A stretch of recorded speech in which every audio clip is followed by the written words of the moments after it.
పరలోకమందున్న మా తండ్రి, మీ కుమారుని ద్వారా ఇప్పటి వరకు నిజమైన శాశ్వతమైన ప్రేమ ఏంటో కొన్ని మాటలు తండ్రి మాతో మీరు మాట్లాడారు. రోజు రోజుకి దిగజారిపోతున్న ఈ దుష్ట సమాజానికి తండ్రి ప్రేమ ఏంటో తెలియక అక్రమ సంబంధాలకు తండ్రి ప్రేమ అని పేరు పెట్టుకొని దిగజారిపోతున్న తండ్రి ఈ సొసైటీలో సంఘము కూడా ఉంది కనుక తండ్రి సంఘం అటువైపుగా జోగకుండా ఆ పరిస్థితుల్లో నలిగిపోకుండా ప్రతి విశ్వాసికి కావలసిన విలువైన సంగతులు అందరితో మీరు మాట్లాడండి. ఏ భేదము లేకుండా తండ్రి పతనమైపోయిన ఈ మానవ హృదయాలు ఎప్పుడు కోరుకునేవి నాశనానికి జోగే సంగతులు రుచికరముగా తండ్రి కనబడతాయని గుర్తెరిగి తండ్రి వాటికి అలవాటు పడిన వారు తండ్రి ఎంతకైనా తెగిస్తారని అడ్డొచ్చిన వారు తండ్రి ప్రవక్తలైన నీతిమంతులైన తండ్రి వారిని కూడా బలి చేస్తారని తండ్రి యథార్థమైన సంగతులు మేము పరిశీలించుచుండగా మా దృష్టికి మీరు తీసుకురండి. ఏది ప్రేమో, ఏది వ్యామోహమో, ఏది నిజమైన తండ్రి శరీరానికి కావలసిన అవసరమో, ఏది అక్రమ సంబంధమో తేల్చుకునే తండ్రి పరిస్థితులు తండ్రి కళ్ళ ముందు కనబడుతున్న గ్రహించలేని మొండి స్వభావం కలిగిన వారుగా జీవిస్తున్న అనేక మందితో మీరు మాట్లాడండి. నిలబడిన నేను తండ్రి మీ పక్షమును మాట్లాడడానికి సిద్ధమైన నాతో మా అందరితో మీరు మాట్లాడండి. మీరే మమ్మల్ని ఉపయోగించుకోండి. మీ సేవకులు దాసులమైన మేము తండ్రి మీ సహాయం లేకపోతే మేమేమీ మాట్లాడలేము దేవా. ప్రతి ఒక్కరితో మీరు మాట్లాడతారని కోరుతూ తండ్రి వచ్చిన మేము తండ్రి కాలయాపనకో ఇది ఆదివారం అనే అలవాటుగానో తండ్రి వచ్చి మేము వెళ్ళిపోక మా జీవితాలకు అవసరమైన సంగతులు మీరు అందిస్తున్నారని ప్రతి ఒక్కరూ గుర్తెరిగి మాతోనే మీరు మాట్లాడుతున్నారు ప్రతి ఒక్కరూ ఒప్పుకొని మనస్సును దయచేస్తారని కోరుతూ సమస్త మహిమ ఘనత మీకే ఆరోపిస్తూ మీరే మమ్మల్ని నడిపించండి. క్రీస్తున్నామని ప్రార్థన సమర్పిస్తున్నాము తండ్రి, ఆమేన్. కొన్ని విలువైన సంగతులు మరలా మనం నేర్చుకుందాం. బయట ఉండిపోయిన వారు, దూరంగా ఉన్నవారు ఎవరైనా ఉంటే లోపలికి వచ్చేయండి. కనిపించినట్టుగా కూర్చున్నాయి అనుకున్న కొంతమంది కూడా ఎదర్ ప్లేస్లు ఖాళీ ఉన్నాయి, వారు కూడా ఎదురుకు వచ్చేయండి. త్వరగానే ముగిద్దాం, చాలా పనులు ఉన్నాయని కాదు కానీ టైం కూడా మీకు చాలా తక్కువ ఉందని నాకు తెలుసు. ఏది ఏమైనా కొన్ని సంగతులు విందాం. ఈరోజు ఒక ప్రత్యేకమైన దినమని అందరికీ సుపరిచితం. ఈ రోజు గుర్తున్నది కానీ ఈరోజు మాత్రం అందరికి గుర్తుంటుంది. ఏ రోజు అది? యువకులకి పోయే కాలం రోజు ఈరోజు. ఏ రోజు చెప్పండి? వద్దు, దానికి ప్రేమ అన్న పదం వద్దు. అది ప్రేమ కాదు. ప్రేమికులకి ప్రత్యేకంగా ఒక రోజు ఉంటుంది వాళ్ళ లైఫ్ అంతా చెప్పండి ప్రేమించే రోజే. కాకపోతే ప్రేమ ట్రాక్ మారిపోయింది. ఈ ప్రేమల గురించి మాట్లాడడానికి నేను లేను కానీ నాకు కూడా ఇంట్రెస్ట్ లేదు ఈ విషయాల మీద మాట్లాడటం. కాకపోతే కొన్ని విచిత్రమైన సంకేతాలు సొసైటీలోకి వచ్చాయి ఈ మధ్య. కొన్ని 10 సంవత్సరాలుగా ప్రేమ యొక్క అర్థాన్ని తీసుకెళ్ళి ఎక్కడో తగిలిస్తున్నారు. నేను అడుగుతాను, కొన్ని పదాలు చెప్పండి. లవ్ అనగానే, ప్రేమ అనగానే సహజంగా మన మైండ్లో తిరిగే ఏ ఏజ్ గ్రూప్ వారు ఉంటారు చెప్పండి? ఇది పెద్ద జీకే క్వశ్చన్ కాదు, అందరూ అక్కడి నుంచి పలకరించి వచ్చినదే. చెప్పండి. పక్కింటి పొల్లమ్మనో చెప్పండి, ఒప్పుకోండి, పర్లేదు. ఏదో ఒక ఎల్లమ్మనో పలకరించిన వారే అందరూ. తర్వాత మిగిలిన దుష్టేసాలు కొంతమందికి ఉన్నాయి, కొంతమందికి లేవు, తర్వాత విషయం. ఏదైనా ఆ లస్ట్లోకి వెళ్ళొచ్చిన వాళ్ళే. నేను ఓపెన్గా మాట్లాడుతున్నాను. తల్లులకు కూడా చాలామంది వివాహానికి ముందు, వివాహం అయితే ఇక జాడ్యం అది. వాళ్ళకు కూడా ఎరగని వారు ఏం కాదు. అంటే శారీరకంగా తప్పు చేశారు నాన్న, కానీ ఈ ముచ్చట్లు ఉంటాయి ప్రతి ఒక్కరికి. లేవు చెప్పండి. భూమి మీద లేనివారు ఎవరైనా ఉన్నారంటే స్త్రీలలో అయితే తల్లి అయిన మరియా, పురుషుల్లో అయితే యేసుక్రీస్తుని పక్కకు తీస్తే బాప్టిస్మిచ్చు యోహాను. ఇక మిగిలిన వారు ప్రతి విషయానికి ఏదో ఒక కార్నర్లో ఉన్నారు. అయితే ఇవన్నీ నేను మాట్లాడను, కానీ ఎవరిని తక్కువ చేసే ప్రయత్నం నాది కానీ పెద్దమ్మని కొంచెం సైలెంట్ కూడా అని చెప్పండి. పెద్దమ్మ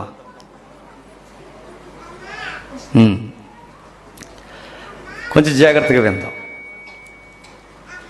ఈ మధ్యకాలంలో వినబడుతున్న విపరీతమైన పరిణామం ఏంటంటే, సహజంగా లవ్ అనగానే ఏ ఏజ్ గ్రూప్ వాళ్ళు మనకు గుర్తొస్తారు చెప్పండి? టీనేజ్ అంటే విన్నాం కనుక, నిజానికి అది లవ్ కాదు. 21 నుంచి 30 లేదా 30+5 వరకు. మధ్యకాలంలో లవ్ అనేది ఎక్కడ తగిలిస్తున్నారు తెలుసా? ఈ మధ్య ఒక పెళ్లి జరిగింది. ప్రింట్ మీడియాలో, ఎలక్ట్రికల్ మీడియాలో ప్రత్యేకమైన ఆదివారం వస్తున్న మ్యాగజైన్స్లో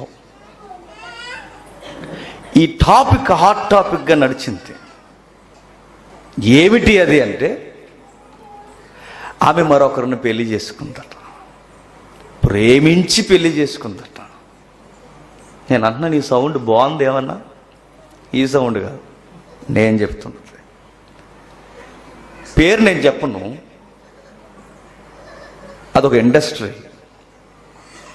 రకరకాల సంస్థలు ఉన్నాయి, ఇదొక ఇండస్ట్రీ. చాలామంది వ్యతిరేకించారు ఆ విధానాన్ని.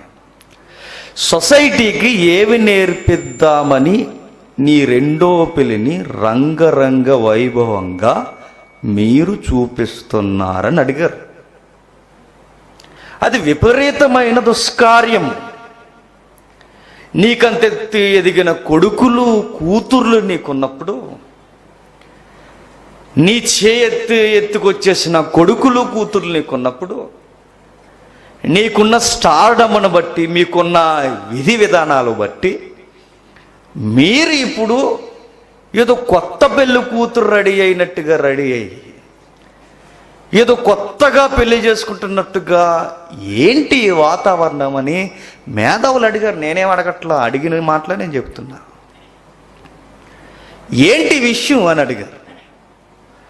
తిట్టుకున్నవారు కొందరు, వివరణ ఇచ్చుకున్నవారు కొందరు. కొన్ని పేర్లు చెప్తాను, నోట్ చేసుకోండి మైండ్లో. లక్ష శోభకి ఫేమస్ ఒక హీరోయిన్ ఉండేది పూర్వం నుండి. నేను చెప్పాను, ఎవరావిడ? అమ్మ. ఏ అమ్మ? అమ్మ మహానటి. ఈమె కూడా తన లైఫ్లో తమ తీసుకున్న ఒక నిర్ణయం తన కెరీర్ని, తన ఫ్యామిలీని, తన ఫ్యూచర్ని పూర్తిగా డిస్టర్బ్ అయిపోయింది. మరలా అడుగుతున్నా, ఆమె ఒక వివాహమైన వ్యక్తిని ఇష్టపడిందట. ఆ ఇష్టానికి పెట్టిన పేరేంటి చెప్పనా? ప్రేమ అన్నారు. ఇప్పుడు నుండి కాదు, దశాబ్దాల వారీగా సొసైటీలో మారిపోయిన పదం ఏంటంటే, అక్రమ సంబంధాలకి పెట్టిన పేరేంటి చెప్పండి? ప్రేమ. ఏ డిక్షనరీలో ఉంది? ఏ పురుషాత్ముడు చెప్పాడు? ఎవరు చెప్పారు దాన్ని ప్రేమని? ఒక వివాహమైన పురుషుని ప్రేమించడం ప్రేమ, ఒక వివాహమైన స్త్రీని ప్రేమించడం ప్రేమ. ఎవరన్నారు దాన్ని ప్రేమని? గ్రంథం ఏమని చెప్పిందో తెలుసా? మత గ్రంథాలని మీరు పేరు పెట్టిన ఏదైనా ఏమని ఉటంకించిందో తెలుసా? అది వ్యభిచారం. ఏంటది? వ్యభిచారం. అది వ్యభిచారానికి ప్రేమ ఏంటి? అసలు వయసులో ఉన్న వారి ఇష్టపడమే తప్పంది గ్రంథం. ఇష్టమైన ప్రేమైన ఆఫ్టర్ మ్యారేజ్ అంది బైబిల్. వివాహానికి ముందు వివాహం తర్వాత బంధాలు కోల్పోయి నడిచేవారిని బైబిల్ సివియర్గా మాట్లాడు. నేను ఈ ప్రేమికుల గురించి చాలాసార్లు మాట్లాడా. చాలా విషయాల మధ్య నా మీద పడిపోయారు. ఎందుకంటే దొంగలందరూ కలిసి దొంగ ఎక్కడున్నాడని అడిగారట. అది విచిత్రం. అప్పుడు ఎవరని కానీ అడుగడు వాడే అని నన్ను చూపించారు. వదిలేండి ఆ విషయం నేను చెప్పను. కానీ అందులో నేను ఒక సబ్జెక్ట్ మాట్లాడా. అప్పట్లో యూత్ క్లాసులు జరుగుతున్నప్పుడు, నీకు దమ్ముంటే, నీకు ధైర్యం ఉంటే, నువ్వు దేవుళ్ళలోకి రాకముందు నువ్వు ఏదైనా అక్రమ సంబంధం అని దానికి పేరు పెట్టుకునే ప్రేమలో ఉంటే, నీకు ధైర్యం ఉంటే నీ లవర్ని వదిలే అన్నాను. వెంటనే నా మీద పడిపోయి చూసారు లవర్ని వదిలేయాలట అన్నారు. మరి వదిలేకపోతే లవ్వే తప్పు, లవర్ అనే పదమే రాంగ్ మెసేజ్. అది దాన్ని వదులు చూడు అన్నాను. తర్వాత నన్న పదం, నీకు వదులు చూడు దేవుని కొరకు, నీ ఊహల కందని నువ్వు ఆశించిన దానికన్నా గొప్ప సహవాసం నీకు దేవుడు ఇస్తాడు చూడన్నాను. అది కట్టేసేసారు. ప్రేమించడం తప్పు అండి అన్నారు. ప్రేమించుకు ఎవడొద్దు అన్నాడు? నువ్వు ఒక వ్యాలంటైన్ అవుతావు, ప్రేమించుకో. ప్రేమని ఎక్కడో తగిలించుకో. ప్రేమించడం తప్పు అంటే తండ్రిని ప్రేమించడం తప్పు కాదు, తల్లిని ప్రేమించడం తప్పు కాదు, కుటుంబీకులను ప్రేమించడం తప్పు కాదు. ఇది ప్రేమ తప్పు కాదు. దేవుని ప్రేమ అగాపే, ఆ ప్రేమ తప్పు కాదు. నువ్వు పెట్టుకున్న లస్ట్కి లవ్ అని పెడతావే, అది తప్పు. అది డిక్షనరీ కూడా ఒప్పుకోదు. అది గ్రంథం వరకు ఎందుకు, నిఘంటువు కూడా ఒప్పుకోదు. అది తప్పు. అయితే రాను రాని ఈ పదాలు ఎలా మారిపోయాయి అంటే, ఈ మధ్యకాలంలో జరిగిన ఆ సింగర్ మ్యారేజ్, నేను పేరెత్తను, సింగర్ మ్యారేజ్ తప్పండి. అది సొసైటీకి ఏమి నేర్పిద్దామని, రెండో పెళ్ళి మొదటి పెళ్ళ అడావుడి చేసుకో. మరలా విడ్డూరం ఏంటి చెప్పనా? నీకు పోయే కాలం, నీకు ఇష్టపడే సంగతి ఉంటే పో, నువ్వు చేసుకో, నీకు నచ్చినట్టు తిరుగు. కానీ నేను చేస్తున్న రైటు అని సమర్థించడానికి నలుగురిని చెడగొట్టే ప్రయత్నం చేయడం తప్పు. ఇది సేవకులు కూడా వర్తిస్తుంది. నీకు రెండో పెళ్లి చేసుకుంటావో మూడో పెళ్లి చేసుకుంటావు, పో, చేసుకో. కానీ నేను చేస్తుంది అకార్డింగ్ టు బైబుల్ లా అన్నావో, నలుగురు పురుగొలిపే ప్రయత్నం చేసావో తప్పది. నువ్వు పో, దేవుడు నువ్వు ఎలా పడతారో పడండి, పోయి ఆ దేవుని దగ్గర ఏం విన్నపాన్ని పెట్టుకుంటావో, ఏం రిక్వెస్ట్ పెట్టుకుంటావో పెట్టుకో. అది దేవుడికి నీకు సంబంధించింది. కానీ నీ చుట్టూ ఉన్న వాళ్ళు కూడా ప్రేరేపించడానికి నేను చేసేది రైట్ అనడం సేవకుడిగా నువ్వు చేసే తప్పు, సెలబ్రిటీగా నువ్వు చేసే తప్పు, సొసైటీ మీద బాధ్యత లేని పనులు ఇవన్నీ. ఇది తప్పు. నేను ఈరోజు అడగాలనుకుంటున్నది ఏంటంటే, లవ్ అన్న పదం యంగ్స్టార్ దగ్గర సైలెంట్ అవ్వాలన్నప్పుడు, లవ్ అనే పదం ఆఫ్టర్ మ్యారేజ్ తర్వాత, పెళ్లి తర్వాత అక్రమ సంబంధాలకు ప్రేమ అనే పదాన్ని ఎలా తగిలిస్తారు? సౌండ్ బాగాలేదు. అది సొసైటీలో మంచి శబ్దాలు కాదవి. ఇలాంటి విషయాలు మాట్లాడితే సొసైటీ ఏం చేస్తా చెప్పనా? జరిగిందే చెప్తున్నా, చంపేస్తారండి ఖచ్చితంగా. నేను చెప్తున్నాను, నాశనం చేసేస్తారు, మనకు జీవితం లేకుండా చేసేస్తారు. కానీ అలాంటి మాటలు, ఇలాంటి దీటైన స్వభావం మనం మాట్లాడకపోతే ఖరీదు లేని సేవ చేసిన ఒకటే, చేయకపోయిన ఒకటే. నా దేవుని కొరకు నేను ఏ ఖరీదు చెల్లించినట్టే నిమ్మలంగా సైలెంట్గా వెళ్ళిపోతానంటే, లేదు, అది సేవ అనిపించుకోవచ్చు. విలువలు లేని దగ్గర విలువల కొరకు బైబిల్ చేతబట్టుకుని మాట్లాడే సేవకులు ఈరోజు ఏ రోజైనా ఎప్పటికైనా దేవునికి కావాలి, రావాలి, ఎప్పటికీ రావాలి. అలాంటి కేస్ స్టడీ ఒకటి మీకు తెర మీదకి తీసుకొస్తా, విందాం. గంభీరమైన సంగతులు విందాం. ఈరోజు ఎంతమంది హృదయాలు పొడవబడతాయో, ఎంతమంది ఈ మాటలు స్వీకరిస్తారో నాకు తెలియదు. కానీ ఏం రాజీ పడకుండా నేను మాట్లాడతా. యోహాను సువార్తను గూర్చి వెళ్ళే ముందు మత్తయి సువార్త 3వ అధ్యాయం, మత్తయి సువార్త 3వ అధ్యాయం 13వ వచనం.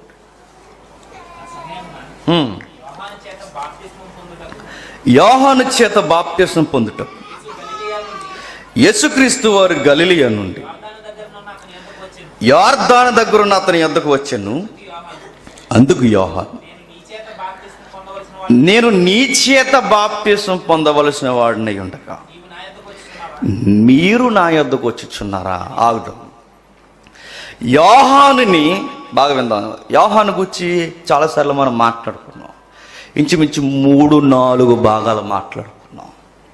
ఆయన చేసిన సేవ సుమారు 2.5 సంవత్సరాలేమో అంచనాగా. కానీ ఆ ప్రభావం మాత్రం చెప్పండి, తరతరాలకి, ప్రాంతాలకి గుర్తుండిపోయే మినిస్ట్రీ చేశాడు. మరలా అద్భుతాలు చేయలేదు, కానీ జీవితాన్ని ఖండించి మాట్లాడటం. మిరాకిల్స్ చేయలేదు, కానీ బోధకుల్లో నెంబర్ 1 బోధకుడుగా నిలబడ్డాడు. ఆయన ఎవరు? బాప్తిస్మిచ్చి యోహాను. ఆయనను గురించి యోహాను మాట్లాడుతున్నట వాయిస్ ఎలా ఉండో తెలుసా? అయింది కంచు వాయిస్ అంటారు చూసారా? గంభీరమైన పిరుగులు పడుతున్నట్టు తండ. ఆయన వాయిస్ విన్నప్పుడు కానీ ఆ భీకరమైన ఆ శబ్దం వింటున్నప్పుడు ఆ మెరుపుదాళ్ళు లాంటి ఆ వాక్యం సాక్షాత్తు దేవుడే మాట్లాడుతున్నట్టు ఉండేదట. ఎవరికి? పబ్లిక్కి. అందుకే వారు పొడవబడ్డారు, ఒప్పుకున్నారు. దేవుని స్వరం ఎలా ఉంటుంది అంటే, ఆ రోజుల్లో ఉన్న ప్రజలను అడిగితే అందరూ ఎవరైపు చూపిస్తారు తెలుసా? అదిగో ఆ బాప్తిస్మిచ్చి యోహానులో ఉంటుందండి. దేవుడు మాట్లాడితే ఎలా ఉంటుంది అన్న రోజు పబ్లిక్లో చిన్నలు మొదలుకొని పెద్దలనైనా ఎవరినైనా, గవర్నమెంట్ ఎంప్లాయీస్ని కూడా అడిగితే వాళ్ళు ఏం చెప్తారు చెప్పనా? అదిగో ఆ బాప్తిస్మిచ్చి యోహానులో ఉంటుందండి. రాజీ పడని ఆయన స్వరం. అలాంటి ఆయన గురించి మనం వింటున్నప్పుడు పబ్లిక్, మరలా చెప్తున్నాను, పబ్లిక్, కామన్ మ్యాన్స్ మొదలుకొని కింగ్స్ వరకు, గవర్నర్స్ వరకు ప్రతి ఒక్కరూ యోహాన్ అంటే ఏమైపోయేవారట? భయపడిపోయేవారట. ఎందుకంటే ఆయన యథార్థమైన జీవితం, ఆయన రాజీ పడని వాయిస్ కానీ, ఆయన మాట్లాడుతున్న ధీరే కానీ, ఇవన్నీ చూస్తున్నప్పుడు పబ్లిక్ ఆయన చూస్తే భయపడదు. పైగా ఆయనకున్న అతిపెద్ద ట్యాగ్ లైన్ ఏంటంటే ప్రాఫిట్. ఎవరు? యోహాన్. పబ్లిక్లో సౌండ్ అది. ఆయన ప్రవక్త అని ప్రజలందరూ నమ్ముతున్నారు. ప్రజలందరూ ఆయన ప్రవక్త అని నమ్ముతున్నారు కనుక ఆ ప్రవక్తను గూర్చి అనేకులు భయపడిపోయి ఆయన మాటలు విని మారు మనసు పొందేవారట. వింతైన సందర్భం ఏంటంటే, పబ్లిక్ అంతా యోహాను చూసి భయపడ్డారు. యోహాను చెప్పండి, యేసు ప్రభు వారిని చూసి భయపడ్డాడు. బాగా వినాలి. పబ్లిక్ అందరూ యోహాను చూసి భయపడితే, యోహాన్ని ఎవరిని చూసి భయపడ్డాడు? యేసుక్రీస్తుని చూసి భయపడ్డాడు. అందరు యోహాను చేతుల మీద బాప్టిజం తీసుకోవడానికి వచ్చినప్పుడు వారు గసగసా వణికిపోతే, యేసుక్రీస్తు వారికి బాప్టిజం ఇవ్వడానికి యోహాను వణికిపోయాడు. అయ్యో, మీరు నాకు బాప్టిజం ఇవ్వాల్సి ఉండగా నేను మీకు బాప్టిజం ఇవ్వడం ఏంటి విడ్డూరం కాకపోతే అంటాడు. నేను ఒక మాట అంటాను, బైబిల్ చదువుకునే అలవాటు ఉన్న వారికి ఈ పదం రుచిస్తుంది. బైబిల్ని బాగా ఇష్టపడే వారికి ఈ పదం బాగా నచ్చుతుంది. యోహాను పరిచర్యకు, ఆ పరిచర్యకు పెట్టిన పేరేంటి చెప్పండి? మరలా అడుగుతున్నా. ఇప్పుడు మన మినిస్ట్రీకి ఒక పేరు ఉంది. మినిస్ట్రీ చచ్చిపోయారు కదా, మినిస్ట్రీకి ఉన్న పేరేంటి? Desire of Christ. డిజైర్ అంటే యేసుక్రీస్తు వారి యొక్క కోరిక, ఆత్మను రక్షించడం. అందుకే మిషనరీ, సువార్థికులుగా వెళ్ళాలి. మార్కు సువార్త 16 ప్రకారం అది ఆ లైన్ యొక్క అర్థం. ప్రతి ఒక్కరు సువార్థికులుగా వెళ్ళాలి. Desire of Christ. ప్రతి ఒక్కరూ సువార్థికులుగా వెళ్ళి అనేక మందిని రక్షించాలి. క్రీస్తు యొక్క కోరిక. ఇది మన మినిస్ట్రీకి మనం అనుకుని పెట్టుకున్న పేరు. యోహాను మినిస్ట్రీకి కూడా ఒక పేరు ఉంది. ఏం పేరు? మన పేరు గుర్తులేదా కొంప తీసి చెప్పండి. యోహాను మినిస్ట్రీకి ఉన్న పేరు లేదా ఆయనకున్న పేరు అడ్రస్ ఏంటో చెప్పండి. ఇప్పుడు చెప్పాలి. ఇప్పుడు బాప్టిజం ఇచ్చి యోహాను బాప్తిజం, ఆయన మినిస్ట్రీ బాప్తిజం, ఆయన అడ్రస్ బాప్తిజం, ఆయన యొక్క పరిచర్యకు పరాకాష్ఠ బాప్తిజం. ఇప్పుడు నన్ను చదువుకున్న విద్యార్థులు గమనించండి, బైబిల్ చదువుకుంటున్నారు. యోహాను పరిచర్యకు బాప్టిజానికి పరాకాష్ఠ ఏంటో చెప్పనా? యేసుక్రీస్తు వారికి బాప్టిజం ఇవ్వడం. మాట ఎంతమందికి రుచిస్తుందో నాకు తెలియదు. యోహాను బాప్తిజానికి లేదా యోహాను పరిచర్యకి పరాకాష్ఠ ఏంటంటే యేసుక్రీస్తు వారికి బాప్టిజం ఇవ్వడం. ఆయన సేవకు పరాకాష్ఠ అది, ఆయన సేవకు తీవ్రత అది, ఆయన సేవకు నిలువెత్తు సాక్ష్యం అది. అలాంటి ఆయన పరిచర్య చేస్తున్నాడు. యేసు ప్రభు వారు ఆయన దగ్గరకు వచ్చారు, మాట్లాడుతున్నారు. యోహానికి ఒక సైన్ ఉందట, ఒక గుర్తుందట, ఒక దర్శనం ఉందట. అదేంటది? మెస్సయ్యను గూర్చి ప్రకటించు. ఆ మెస్సయ్య వస్తాడు, ఈరోజు కాకపోతే రేపు వస్తాడు, నువ్వు ముందు పైలట్గా వెళ్ళాలి అన్నారు. ఎవరిని? యోహాన్ గారిని. పైలట్ అంటే మార్గదర్శికి వెళ్ళి మార్గాన్ని సరళం చేస్తున్నాడు. పైలట్ ఇంకా మార్గాన్ని సరళం జరుగుతున్నప్పుడు ఆ రోజు ఏమైందంటే మెస్సయ్య వచ్చేసాడు. సరాసరి ఆయన ఎక్కడికి వచ్చేసాడంటే బాప్టిజం తీసుకోవడానికి వచ్చాడు. ఇప్పుడు నేను అడుగుతున్నాను, ఈయనే మెస్సయ్య అనడానికి యోహానికి ఒక గుర్తు ఉంది. మీకు చాలాసార్లు చెప్పాను. ఏంటి ఆ గుర్తు? అనేక మంది మీ దగ్గరికి బాప్టిజం తీసుకోవడానికి వస్తారు. వచ్చినప్పుడు అనేక మందిలో ఏ వ్యక్తి మీదైతే పరిశుద్ధాత్మ పావుర ఆకారములో ఏ వ్యక్తి మీదకైతే దిగుతారో ఆ వ్యక్తి, చెప్పండి, ఆయనే మెస్సయ్య అన్నది నీ గుర్తు అని దేవుని చేత ముందుగానే అడ్రస్ను పొందుకున్న వ్యక్తి యోహాను. యేసుక్రీస్తు వారు వచ్చారు. పరిశుద్ధాత్ముడు పాముర ఆకారం వలె యేసుప్రభు మీద దిగాడు. అంటే పవర్ ఆఫ్ మ్యాన్ అని, దేవుని తరపున దేవుని రిప్రజెంటివ్గా, దేవుడికి ప్రతినిధిగా, గాడ్స్ ఇమేజ్గా ఈ భూమి మీదకి వచ్చింది ఎవరంటే యేసుక్రీస్తు. అంటే హీరోకి లేదా ఈ విశ్వానికి న్యాయాధిపతి హీరో లేదా విశ్వాన్ని సృష్టించిన వాడు ఇతడే అనడానికి మానవ రూపంలో ఒక రూపానికి గుర్తు ఆ రోజు పరిశుద్ధాత్ముడు పావుర ఆకారంలో దిగారు. ఇది చదువుకున్న సినిమా డైరెక్టర్లు కూడా హీరో భుజాల మీదకి ఏం దించారు? దించేస్తే అయిపోద్దా? అది ప్రాక్టీస్ పావురం. అది మీకు అర్థమవుతుందా? మంచి గెద్దలను కూడా దించారట. ఈ మధ్య బాగా నిజంగా దించాలనుకుంటే పావురం వచ్చి ఏం చేస్తుందో తెలుసా? నీ మీదకి మారరా అని చెప్తే చెవిలో, నువ్వు హీరో ఎటురా అని.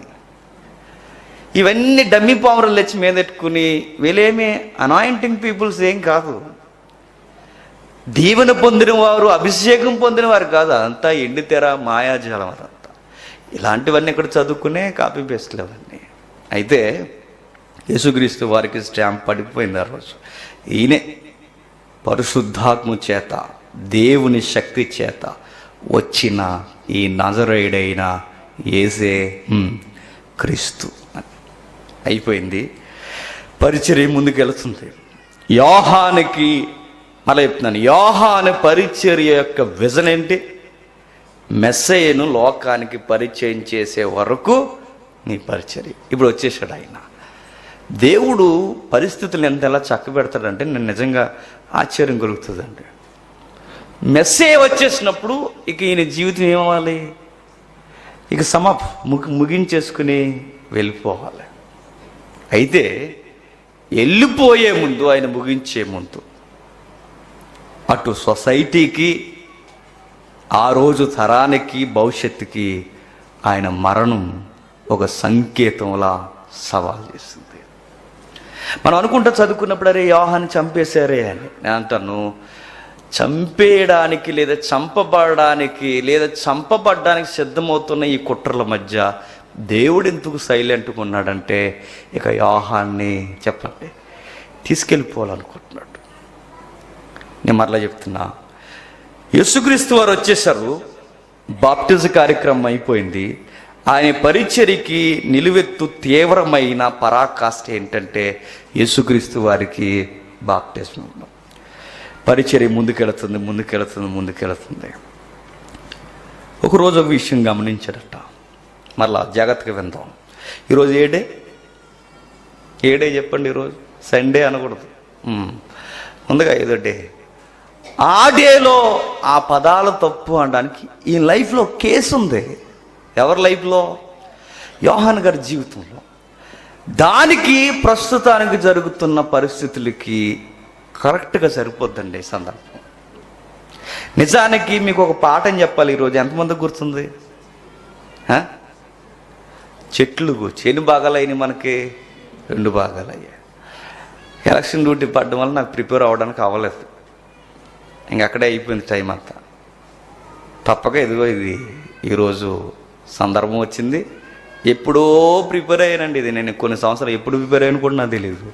సడన్గా ఈరోజు ఈ తెర మీదకి ఇది వచ్చింది. అయితే ఏమనుకుంటున్నానో నాకైతే నేను అనుకున్నాను, ఇది సరి అయిన సమయమే అనిపించింది. మన కర్నూలులో చెబుతాం అనుకున్నాను, కానీ ఏరియాకి అది సూట్ అవ్వదు. కొన్ని విషయాలు మాట్లాడడానికి కరెక్ట్ డయాస్ ఏంటో చెప్పనా? ఇదిగో ఈ సండే డయాస్ బాగుంటుంది. ఇక్కడ కరెక్ట్గా సరిపోద్దండి అన్నిటికీ. కొన్ని ఏరియాలు కొన్ని సబ్జెక్టులు మాట్లాడకూడదు. ఏరియాని బట్టి సబ్జెక్ట్ ఖచ్చితంగా మనం మాట్లాడాలి. ఈరోజు ఈ విషయాన్ని రాజీ పడకుండా విందాం. పరిచర్య ముందుకెళ్తున్నప్పుడు ఒక విషయం ఆయన ఎదుర్కొన్నాడట. ఏంటి అంటే, రాజు దర్బారు దద్దరెళ్ళిపోయే ఒక మాట అన్నాడు. ఎవరు? యోహాను. మరలా పదం, రాజు దర్బారు దద్దరెళ్ళిపోయే ఒక మాట అన్నట్టు. నువ్వు గవర్నర్ అవ్వచ్చుగాక, నువ్వు ఈ ఏరియాకి రాజు తర్వాత రాజు అవ్వచ్చుగాక, నువ్వు అధికారం అవ్వచ్చుగాక, బట్ నువ్వు చేస్తున్నది తప్పు అన్నాడు. ఏం జరిగింది చూద్దాం ఒకసారి. మెల్లమెల్లగా వెళదాం. యోహాను సువార్త, లూకా సువార్త 13వ అధ్యాయం. లూకా సువార్త 13వ అధ్యాయం, 3వ అధ్యాయం 18వ వచనం. ఇదియుగాక అతడు ఇంకా చాలా సంగతులు చెప్పి ప్రజలను హెచ్చరించుచు యోహాను వారికి సువార్త ప్రకటించుచుండెను. అయితే చతుర్థాధిపతి అయిన హేరోదు చేసిన సకల దుష్కార్యముల నిమిత్తము అతని సోదరి భార్య అయిన హేరోదియ నిమిత్తము యోహాను అతన్ని గద్దించినందుకు అది వరకు అతను చేసినవన్నీ చాలవన్నట్టు అతన్ని యోహాను చెరసాల్లో వేయించింది. చదువుకున్నాక కొంచెం ఆగాగి ఈ కేసును కొంచెం విభజిద్దాం. ఏం జరిగిందంటే విషయాన్ని చూద్దాం. అతడు ఇంకనూ చాలా సంగతులు చెప్పి ప్రజలను హెచ్చరించను, వారికి సువార్త ప్రకటించాడు. అంటే పరిచర్య చేస్తూ వెళుతున్నాడు, సువార్త ప్రకటిస్తున్నాడు. అయితే చతుర్థాది అంటే మనం మీకు క్లాస్లో చెప్పాను, రామ ప్రభుత్వానికి కీ రోల్స్గా లేదా కీ పిల్లర్స్గా 4 ఉంటాయని చెప్పాను. ఏంటి ఆ 4 జోన్లు? 4 దిక్కులు. 4 దిక్కులకి 4 గవర్నర్స్. నీకు అర్థం గుర్తుంది? అది చెట్ల పాటలని చెప్పుకున్నాం మనం. 4కి అంటే తూర్పు, పరమడ, ఉత్తరం, దక్షిణం 4 దిక్కులు. 4 దిక్కులకి 4 గవర్నర్స్ని పెడుతుంది అన్నమాట రామ ప్రభుత్వం. ఆ గవర్నర్స్లో ఒక గవర్నర్ చతుర్థాధిపతి. ఎవరు? ఈ హేరోదు. అంటే 3 ఉన్నారు ఆల్రెడీ గవర్నర్స్. చెప్పండి, ఇతను మరొకడు. ఇలా ఈ 4 గవర్నర్స్ ఉన్నప్పుడు ఈ గవర్నర్స్ మధ్యలో పబ్లిక్ బతుకుతున్నారు. బాగా వినాలి. రీసెంట్గా జరిగినాయిగా మనకి ఏ ఎలక్షన్లో? పంచాయతీ ఎలక్షన్. రేపొద్దున మళ్ళీ సర్పంచ్ పంచాయతీ జరిగేగా. ఆ తర్వాత ఎమ్మెల్సీ, ఎంపీ, ఇంకా ఎమ్మెల్యే, ఎంపీలు, ఇంక మళ్ళీ అవన్నీ కామనే. కానీ అధికారులు మారచ్చు కాక, గద్దెని ఒకరి తర్వాత ఒకరు ఎక్కొచ్చు కాక, కానీ ఎవరు ఏ అధికారి మాట్లాడినవేంటో చెప్పినా విలువల కొరకు ఎవడు మాట్లాడు, సొసైటీలో వాల్యూస్ కొరకు ఎవరు మాట్లాడు. మరి మాట్లాడేవాడు ఎవరు? ఒకే ఒక్కరు, సువార్థికుడు. దేవుని సువార్త చేస్తున్న వారు మాత్రమే మాట్లాడగలరు. అందుకే మాట్లాడుతున్నాడు ఎవరు? యోహాను గారు. సువార్త చేస్తూ విలువల కొరకు మాట్లాడాడు. చతుర్థాధిపతి గవర్నర్తో ఏ రోజు చేసిన సకల దుష్కార్యాలు నిమిత్తము. అయితే నేను అడుగుతున్నాను, ఈయనతో వారు ఇప్పటి నుంచి ఉన్నది కాదు. ఎవరికి? యోహాను గారికి. యోహాను గారికి లోకల్ గవర్నర్కి ఎప్పటి నుంచి ఉన్న గొడవలు కాదవి. గొడవలు ఎందుకు వచ్చాయి? 10 మంది పంపట్లేదన్నా. గొడవలు ఎందుకు వచ్చాయి యోహాను గారికి, హేరోదు గారికి ఎందుకు వస్తాయి చెప్పండి? కారణం ఒకే ఒక్కటి. ఆ కారణం ఏంటంటే, అధికారిగా ఉన్న మీరు ఇలాంటి పనులు చేయడానికి వీల్లేదు. ఎవరైతే గాడి పేరని చరిత్ర తిరిగేస్తే, యేసుక్రీస్తు వారి కాలంలో బాగా వినండి. యేసుక్రీస్తు వారి కాలంలో పిల్లల్ని చంపేస్తాడు ఒకడు. ఒక ఏరోదు ఉంటాడు తెలుసుగా. ఆ ఏరోదుకి చరిత్రలో పెట్టిన పేరు ఏంటంటే మహా ఏరోదు, పెద్ద ఏరోదు. ఎవరు? ఆ ఏరోదు. యేసుక్రీస్తు వారు పుట్టిన టైంలో ఉన్నాడు చూసారా, అప్పుడు. అక్కడి నుంచి ఇప్పుడు ఈ సందర్భం జరిగేసరికి మినిమం 30 సంవత్సరాలు. ఎందుకంటే యేసుక్రీస్తు వారి కాలంతోనే మనం కాలాన్ని కొలిస్తే, యేసుక్రీస్తు వారు అప్పటికి ఇంకా ఆయన రన్నింగ్ మినిస్ట్రీలో ఉన్నాడు కనుక బహుశా పెద్ద ఏరోదు పిల్లల్ని చంపేసే దగ్గర నుంచి ఇక్కడికి ఈ సందర్భం చదువుకునేసరికి 30 మినిమం, రౌండ్ ఫిగర్ వేసుకుంటే. ఈ 30 ఏళ్ళలో మరలా గవర్నర్స్ మారారు. ఎందుకంటే ఆడికి వయసు అయిపోయింది. ఎందుకంటే అతను క్రీస్తు పూర్వం నుంచి పాలన చేస్తున్నాడు. ఆ క్రీస్తు పూర్వంలో ఉన్నప్పుడే ప్రజల మన్నన కొరకు సొలొమోను పునాదుల మీద 46 సంవత్సరాలు దేవాలయాన్ని కట్టించాడు. తెలుసుగా, చదువు చాలాసార్లు విన్నాం మనం. 46 సంవత్సరాలు దేవాలయాన్ని కట్టాడు. ఎవరు? ఆ మహా ఏరోదు. ఏ మహా ఏరోదు? పిల్లల్ని చంపేశాడే ఆ మహా ఏరోదు. ఎందుకు కట్టించాడంటే, ప్రజల మెప్పు కొరకు అధికారులు ఏదైనా చేస్తారు అది కట్టించాడు. అయితే నాకు తెలిసినంత హిస్టరీ చెప్తున్నా, మీకు ఇంకా ఎక్కువ తెలియచ్చు, చదువుకోండి. అయితే ఆ తర్వాత ఏమైందంటే, ఇతడు ఇద్దరు భార్యలను పెళ్లి చేసుకున్నాడు.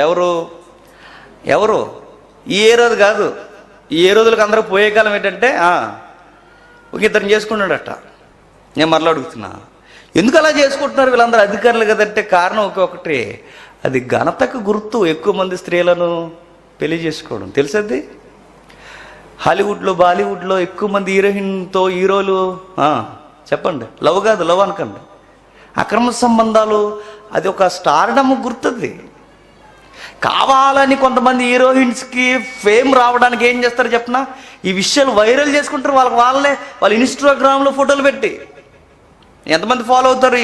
ఇవి కాదు, వార్తలు ఎంతమంది ఫాలో అవుతారు వాళ్ళందరికీ తెలుస్తాయి ఇవన్నీ.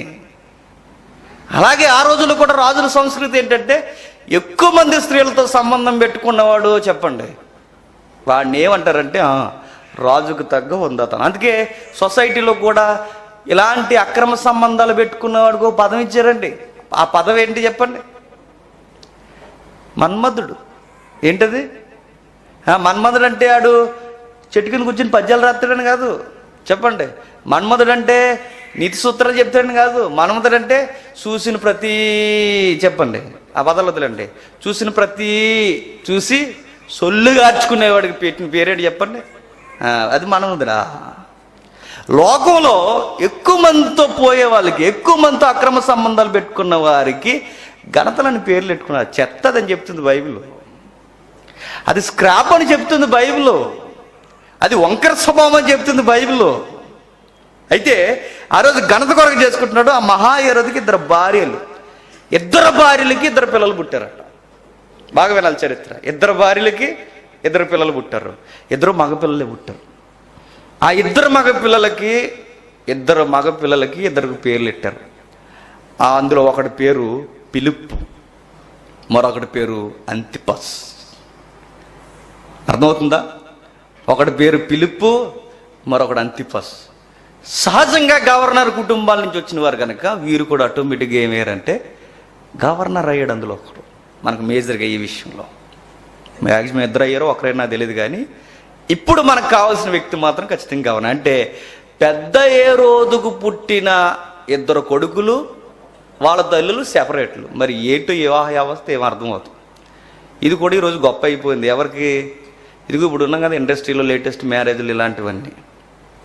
ఆ రోజుల నుంచి ఉంది భయంకరమైనది. అంటే విద్య ఉంటుంది, వైద్యం ఉంటుంది, సంస్కృతి అపదం నొక్కండి, విద్య ఉంటుంది, వైద్యం ఉంటుంది, ధనం ఉంటుంది, అన్నీ ఉంటాయి. కానీ అవన్నీ పెరిగినప్పుడు వెనకేముండవు చెప్పండి, విలువలు ఉండవు. ఆ రోజు ఈ రోజు కూడా చూడండి, విద్య ఉంది, వైద్యం ఉంది, అన్నీ ఉన్నాయి, అధికారం ఉంది, ఏమి లేవు, విలువలు లేవు. అరే మంచి స్టార్ మేకర్ మీరు, అంత స్టార్ డమ్ ఉన్న హీరో మీరు, ఏంటి మీకంటే అన్నీ ఉంటాయి, ఏముండవు, విలువలు ఉండవు. ఆ రోజు కూడా అదే జరిగింది. ఆ ఇద్దరిని చేసుకున్న మహా హేరోదుకి ఇద్దరు భార్యలకి ఇద్దరు పిల్లలు. అందులో ఒకటి పేరు పిలుపు, మరొకటి పేరు అంతిపస్. ఆ అంతిపస్ ఏం చేయడంటే ఈ పిలుపు భార్యను చేసుకున్నాడు. చరిత్ర ఇది, నీకు అర్థమవుతుందా? ఈ అంతిపస్ అన్నవాడు ఏం చేశాడంటే ఈ పిలుపు భార్యని ఏమవుతాడు, ఇతనికి తమ్ముడు అవుతాడు. తమ్ముడు భార్యను చేసుకున్నాడు. ఇది తప్పు అన్నాడు ఎవరు? యోహాను. అదే ఆ చేసుకున్న వాడి పేరు అంతిపస్, ఆ వదిలేసిన వాడి పేరు పిలుపు. ఈ ఇద్దరినే ఖండించిన ఆయన పేరు మన కథానాయకుడు ఈరోజు యోహాను. ఇది హిస్టరీ, ఇది రియల్ హిస్టరీ, ఇది రియల్ కేసు. ఇది ఆ రోజు జరిగిన విషయాన్ని ఖండిస్తున్నాడు ఆయన. అప్పుడు చెబుతున్నాడు, అయితే చతుర్థాధిపతి అయిన హేరోదు చేసిన సకల దుష్కార్యాల నిమిత్తము, అంటే ఈతగాడి ఎలగబెట్టిన ఒకటే కదట, మరి సకల లెక్కలో లేనివి చాలా ఉన్నాయట. అవన్నీ రికార్డ్ చేయలేదు కానీ, ఎందుకంటే అది రికార్డ్ చేయడం మళ్ళీ అది ఏరో సువార్త అయిపోద్ది. మీకు అర్థమైంది? ఆ సువార్త కదా, అది బయోగ్రఫీ అయిపోద్ది. మళ్ళీ అవన్నీ రాయలేదు బైబిల్లో. సకల దుష్కార్యాలు, అంటే చాలా ఉన్నాయి. ఎన్నో డబ్బు విషయంలో కానీ, ప్రజల్ని ఇబ్బంది పెట్టడంలో కానీ, క్రూరమైన హేయమైన విషయాల్లో కానీ చాలా విషయాలు ఉన్నాయి. ఇవన్నీ విన్నాడు. ఎప్పటి నుంచో వారు జరుగుతుందేమో, చరిత్ర అలాగే చెబుతుంది. ఎప్పటి నుంచో వీళ్ళిద్దరికి పట్టలేదంటే, ఎవరిద్దరికి? యోహాను గారికి, హేరోదుకి. ఎందుకు వీళ్ళిద్దరికి పట్టలేదంటే ఈయన ఏదోటి చేస్తాడు, ఈయన నువ్వు చేసి తప్పు అంటాడు, ఏదోటి చేస్తాడు, ఇలా చేయడం కరెక్ట్ కాదంటాడు. ఈయన సువార్త కామన్ పీపుల్స్కే కదట, ఈయన సువార్త విలువలను గురించి చెప్పండి అధికారం ఎక్కిన వారు కూడా చెబుతారట. యోహాను గారు ఇది ఇలా అయితే మీ పరిచర్యకి ప్రమాదం కదండి అని మనం అన్నాం అనుకోండి, ఆయన ఏమంటాడు చెప్పనా? ఖరీదు లేని పరిచర్య నేను చేయనంటాడు ఆయన. మూల్యం చెల్లించిన పరిచర్య నేను చేయనంటాడు ఆయన. రాజీ పడే పరిచర్య నేను చేయనంటాడు ఆయన. నా సేవలో, నా పరిచర్యలో తుదముట్టుకు నా ప్రాణాన్ని బలుకోవడానికి ఈ లోకాధికారులు సిద్ధమైపోయినా నేను మాత్రం దేవుని వాక్యాన్ని అందించడానికి రాజీ పన్నంటాడు ఆయన. పౌరుషం కలిగిన సేవకుడు ఆయన.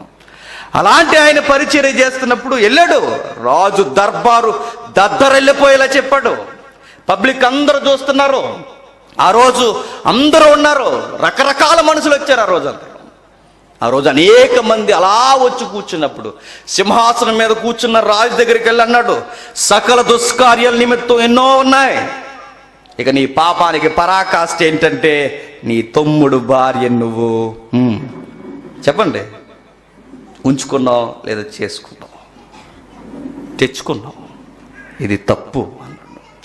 పరాయి వాడి భార్యని కౌగిట్లోకి తెచ్చుకోవడం తప్పు అన్నాడు. అర్థమవుతుందో లేదో మీకు? పొరుగువాని భార్యలు, పొరుగు స్త్రీల మీద కన్నేసే ప్రతి ఒక్కడికి ఆ రోజు ప్రవక్త అయిన యోహాను చెప్పాడు, తప్పు చేస్తున్నారు అని. ఇది దుష్కార్యము. మీరు రాజు అవ్వచ్చుగాక, మీరు గవర్నర్ అవ్వచ్చుగాక, కానీ ఇది దేవుడి ఎదుట మనమందరం మనుషులం కనుక ఇది తగిన కార్యము కాదన్నాడు. సరి చేసుకుంటే సరే, లేకపోతే చెప్పండి నీ సంగతిక అంతే మరి అన్నాడు. విన్నాడు. ఆ రోజు ఈ విషయం బాగా వినండి. ఆ రోజు ఈ విషయం యోహాను హేరోదుని పాయింట్ అవుట్ చేస్తున్నప్పుడు పక్కన ఉన్నారండి ఎవరు? హేరోదు కన్నా డేంజర్ ఎవరు చెప్పండి? చెప్పాలి మీరు చెప్పకపోతే ఇంటికి పంపించిన ఈరోజు చెప్పండి. హేరోదియా. నేను అంటున్నానండి, పగలకి మగవాళ్ళకి ఏముంటాయి కానీ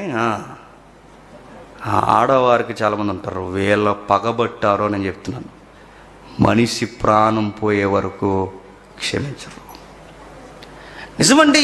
ఆ రోజు ఆ మాట ఏ రోజు విన్నట్టుగా వదిలేశాడు, కానీ ఏం మాత్రం గుండెల్లో పెట్టేసుకుంది ఎవరు? ఆ ఫిలిప్పు భార్య దాసేసుకుంది లోపల. వీడు తోలుదట్టి కట్టుకునే ఈ వ్యక్తి మెసెంజర్ అయితే సామాన్యం చెప్పినట్టు మాకు కూడా చెప్పేస్తాడు వచ్చి అని చెప్పి మెడకాయ దగ్గర నుంచి అరికాల వరకు విషంతో నింపేసుకుంది. ఇతగాడు సంగతి నేను చూడాలనుకుంది. టైం కొరకు ఎదురు చూసిందంటే అదేంటి వింత బైబిల్లో రాయబడింది. తగిన సమయం కొరకు ఎదురు చూసిందట. ఎదురంటే ఏ రోజు ప్లాన్ చేయలేదు, కానీ చెప్పండి, ఏ రోజుయే ప్లాన్ చేసింది. ఎందుకు అబ్బా, ఎందుకు అధ్యక్ష అని అడిగితే ఇది లవ్ కాదు, చెప్పండి, ఇది వ్యభిచారం అన్నందుకట ఏం చేశారు? టార్గెట్ చేశారట. అది వింత. ఇది లవ్ కాదు, ఇది దీని ప్రేమనెవడన్నాడు? ఇది అక్రమ సంబంధం అన్నాడు. నేను అడుగుతున్నా, ఈ విషయాలు ఆ రోజు యోహాను వర్గపు వారు కూడా క్షమించండి, ఏ రోజు వర్గపు వారు కూడా విన్నారు. ఏ రోజు వర్గం అంటే గవర్నర్కి ఒక ఎస్కాట్ ఉంటుంది, గవర్నర్ చుట్టూ కొంతమంది ఆఫీసర్స్ ఉంటారు, గవర్నర్స్కి సంబంధించిన ఫ్యామిలీ మెంబర్స్ ఉంటారు. వీళ్ళందరూ విన్నారు. విచిత్రం ఏంటి చెప్పిన, సత్యం చెప్పే వ్యక్తి కళ్ళ ముందుకు వచ్చి ఇది తగిన కార్యం కాదని చెప్పిన సత్య సంబంధులు కూడా ఆయన దగ్గర ఉన్న. ఎవరి దగ్గర? హేరోదు దగ్గర. ఆయన నీకు సత్యం ఎక్కలేదట. ఎవరికి? హేరోదుకి. ఎందుకు ఎక్కలేదంటే ఎక్కనేవదో ఉంది పక్కన. ఎవరు? ప్రేమికురాలు. ఈ రోజుకి మాట్లాడుకుందాం. ఎవరు? రహస్య ప్రేమికురాలు, ఓపెన్ ప్రేమికురాలు అయింది. ఆవిడ మాట్లాడనివ్వట్లేదు, రానివ్వట్లేదు. ఆ రోజు ఎవరెవరు ఉన్నారంటే గవర్నర్ బంగ్లాలో ఆయన ఫ్యామిలీ మెంబర్స్ అయి ఉండొచ్చు గాక, ఆయన ఫ్యామిలీ మెంబర్స్లో కూడా బిలీవర్స్ ఉన్నారు, విశ్వాసులు ఉన్నారు. ఎవరు? కూజా భార్య అయినా అని చదువుకున్న గుర్తుందా? ఎప్పుడు చదవలేదు కదా, నాకు తెలుసు మీ గురించి. లూకాసు వార్త ఒకసారి చదువుదాం. లూకాసు వార్త 8వ అధ్యాయం. ఎవరెవరు ఉన్నారు చూడండి. సత్య సంబంధులు ఆయన కోట ఆవరణంలోనే ఉన్నారు, ఆయన బంగ్లాలోనే ఉన్నారు. చూడండి, లూకాసు వార్త 8వ అధ్యాయం 3వ వచనం. వీరును ఇతరులు అనేకులను తమకు కలిగిన ఆస్తితో వారికి ఉపచారము చేయుచు వచ్చిరి. బహు జనసమూహము కూడి ప్రతి పట్టణము నుండి ఆయన వద్దకు వచ్చుచుండగా ఆయన ఉపమాన రీతికి ఇట్లా నిన్ను ఇత్తువాడు తన విత్తనము. ఎన్నో అధ్యాయం? లూకాసు వార్త 8వ అధ్యాయం 3వ వచనం, 2వ వచనం. అందులో కావడం చూడండి. 12 మంది శిష్యులను అపవిత్రాత్మలు, వ్యాధులు పోగొట్టబడిన కొందరు స్త్రీలు, అనగా 7 దయ్యమును వదలగొట్టిన మగ్దలేని అనబడిన మరియయు, హేరోదు యొక్క గృహ నిర్వాహకుడగు కూజా భార్యగు యోహన్నయు. ఎవరట? సుసన్నయు. వీళ్ళెవరట? గవర్నర్ బంగ్లాలో హోమ్ మినిస్టర్ ఫ్యామిలీ మెంబర్స్. ఎవరు? ఇదిగో ఈవిడ. గృహ నిర్వాహకుడు అంటే హోమ్ మినిస్టరు. హోమ్ మినిస్టర్ గారి వైఫ్. ఎవరు? పేరు లేదు అక్కడ, ఎవరన్నా న్యాయంగా చూడకండి. ఆయన పేరుంది కూజా. ఈవిడి పేరుందా? యోహన్నయు. క్షమించండి, యోహన్నయు, సుసన్న. వీరు గవర్నర్ ఫ్యామిలీ మెంబర్స్. వీళ్ళందరూ ఎక్కడో, క్షమించండి, హోమ్ మినిస్టర్ ఫ్యామిలీ మెంబర్స్. వీళ్ళందరూ ఏ గృహంలో ఉన్నారు? గవర్నర్ గృహంలో ఉన్నారు. అయితే వీళ్ళందరూ వింటుండగా, వీళ్ళందరూ చూస్తుండగా ఆ రోజు మోహం మీద ఏలిపెట్టి చెప్పాడు, మీరు చేస్తున్నది తప్పు రాజా అని. విషయం ఏంటో చెప్పనా? భరించలేకపోయారట. ఎవరు? హేరోదు. హేరోదు భరించలేకపోవడమే కాదు, భయపడిపోయాడు కూడా. చాలా రోజులు ఆయన వ్యతిరేకించాడు. ఎవరు వ్యతిరేకించారంటే ఎన్నో మార్లు సకల దుష్కార్యాల నిమిత్తం వ్యతిరేకించాడు. ఈ రోజు మాత్రం గుండెలు గుబేలు మనిపోయే మాట ఏంటంటే, నీ వివాహ వ్యవస్థ తప్పు అన్నాడు, నీ బహుభార్యతత్వం తప్పు అన్నాడు, నీ తమ్ముడైన ఫిలిప్పు భార్య నువ్వు ఉంచుకున్నావు. దాన్ని వివాహం అనరు, ప్రేమ అనరు, ఏమి అనరు. ఒక్క మాటలో చెప్పాలంటే నీ జీవితం ఎంగిలి ఇస్తరాకు లాంటిది కాదండి. తప్పిది, ఇలా చేయడం తప్పు. నువ్వు ఎప్పుడైతే ఈ పని చేసావో, తప్పుడు విధానం అని ఎప్పుడైతే చెప్పాడో, పక్కన రెడీ అయిపోయిందంట ఉగ్ర రూపంతో, లోపల తలుచుకుని పైకి మాత్రం నాకు తెలుసు ఆ రోజు లైట్గా స్మైల్ ఇచ్చి ఉంటుంది. ఎవరు ఈయన పెద్ద మేము సీరియస్గా ఏం తీసుకోవట్లేదు అన్నట్టు స్మైల్. కొంతమంది ఉంటారు చాలా డేంజర్ ఫెలోస్, వీళ్ళందరూ లోపల విషయాలు, లోపల పగలన్నీ నూరు పోసేసుకుని పైకి మాత్రం అలాగా అంటారు నవ్వుతూ. మనం అనుకుంటే ఏమీ లేదనుకుంటాం, లోపల దంచేస్తున్నారన్న విషయం తర్వాత కానీ మనకు అర్థమవుతుంది. ఆ రోజు కూడా సైలెంట్గా, ఆ రోజు ఓపెన్గా ఏమైనా మాట్లాడిందండి? ఏమీ మాట్లాడలేదు, ఏమీ అనలేదు. కానీ ఒకరోజు మాత్రం ఎవరితో మాట్లాడకుండా కొన్ని విషయాలు చక్కగా ప్లాన్ చేసిందట. ఏం జరిగిందంటే ఒక విషయం చెప్తాను. హేరోదుని ఇలా ఈయన ఖండించడానికి కారణం ఏంటి? ఎవరు? యోహాను గారు. నేను అడుగుతున్నా, హేరోదుని లేదా అంతిపస్ని ఇలా ఖండించడానికి కారణం ఏంటి? యోహానుకి కారణం ఏంటి చెప్పండి. యోహాను గారికి భార్య ఉందా? పోనీ లేదు. మరి ఎందుకు ఖండించాడు ఆయన? ఎవరైనా అంతిపస్ చేసుకున్న ఆవిడ పిలుపు భార్య, ఈవిడికి ఏమైనా దగ్గర చుట్టారమా? కాదు. మరి ఈయనకి ఏంటి బాధ? ఈయన ఎందుకు ఖండించాడంటే కారణం ఒకే ఒక్కటి, వాక్యం చెప్పండి ఖండిస్తుంది కనుక ఖండించాడు. యోహాను బేస్ చేసుకున్న వాక్యాలేంటి? అప్పటికి యోహానుకున్న వాక్యం ఏంటి? ధర్మశాస్త్రం. తెలుసుగా ధర్మశాస్త్రం. పాత నిబంధనలో పంచకాండాలు, 5 కాండాలు మోసే రాసినవి, యెహోషువతో ముగిసిపోయినవి. 5 కాండాలు రాజ్యాంగం లాంటివి. ఆ రాజ్యాంగంలో ఒక ఆర్టికల్ ఏమనుందంటే, ఇదిగో ఇది దుష్కార్యము, వావి వరసలు ఎలా ఉండాలి అని చెప్పింది. ఎక్కడ? రాజ్యాంగం లాంటి ధర్మశాస్త్రం మోజెస్ లాలో చెప్పుకొచ్చటం. దాన్ని బేస్ చేసుకుని చెబుతున్నాడు. ఎవరికి? హేరోదు. నేను మాట్లాడుతున్నాను. ఇశ్రాయేలుకి చెప్పాడంటే అనుకోవచ్చు, యూదులకి చెప్పాడంటే అనుకోవచ్చు. పోయి ఎవరికి చెప్తున్నాడు?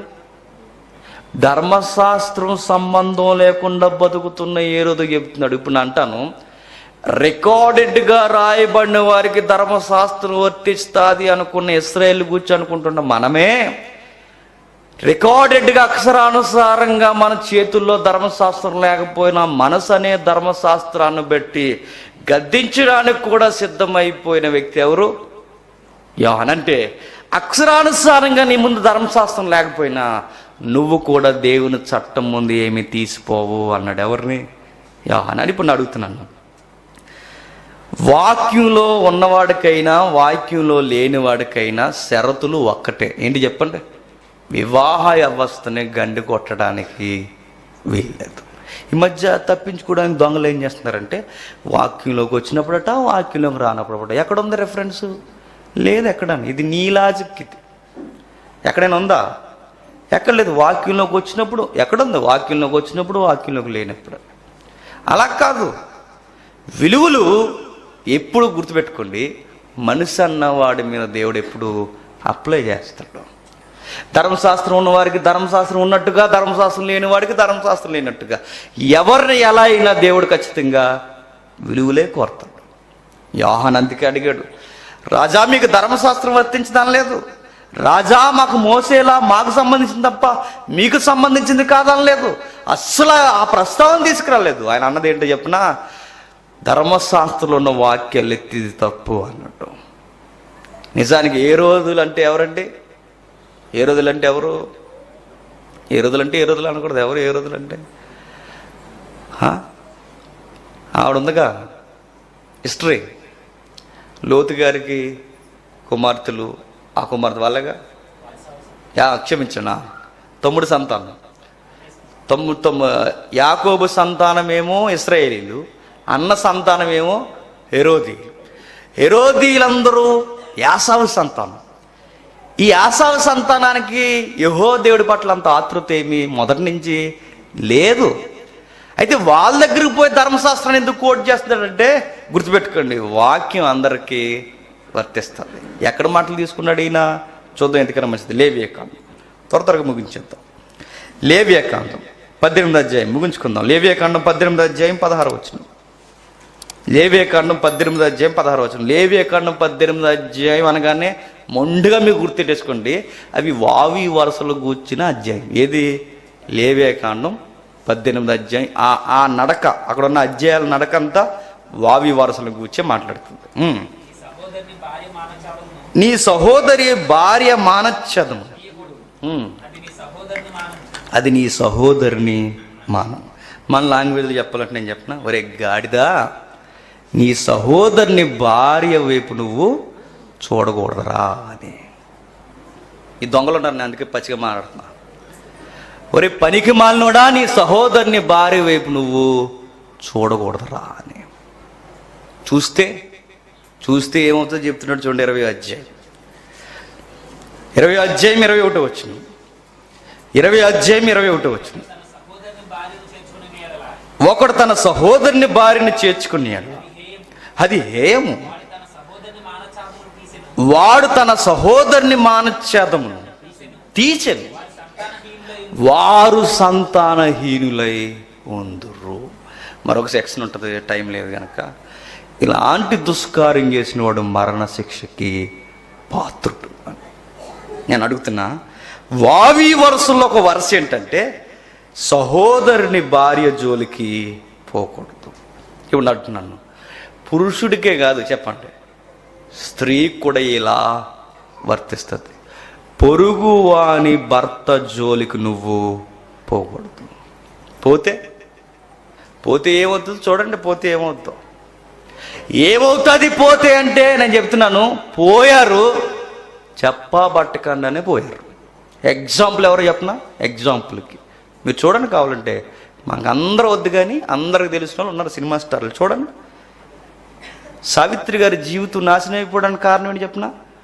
పొరుగు వాని భర్తను ప్రేమించుడు. ఇది కాదని కలరా చెప్పండి?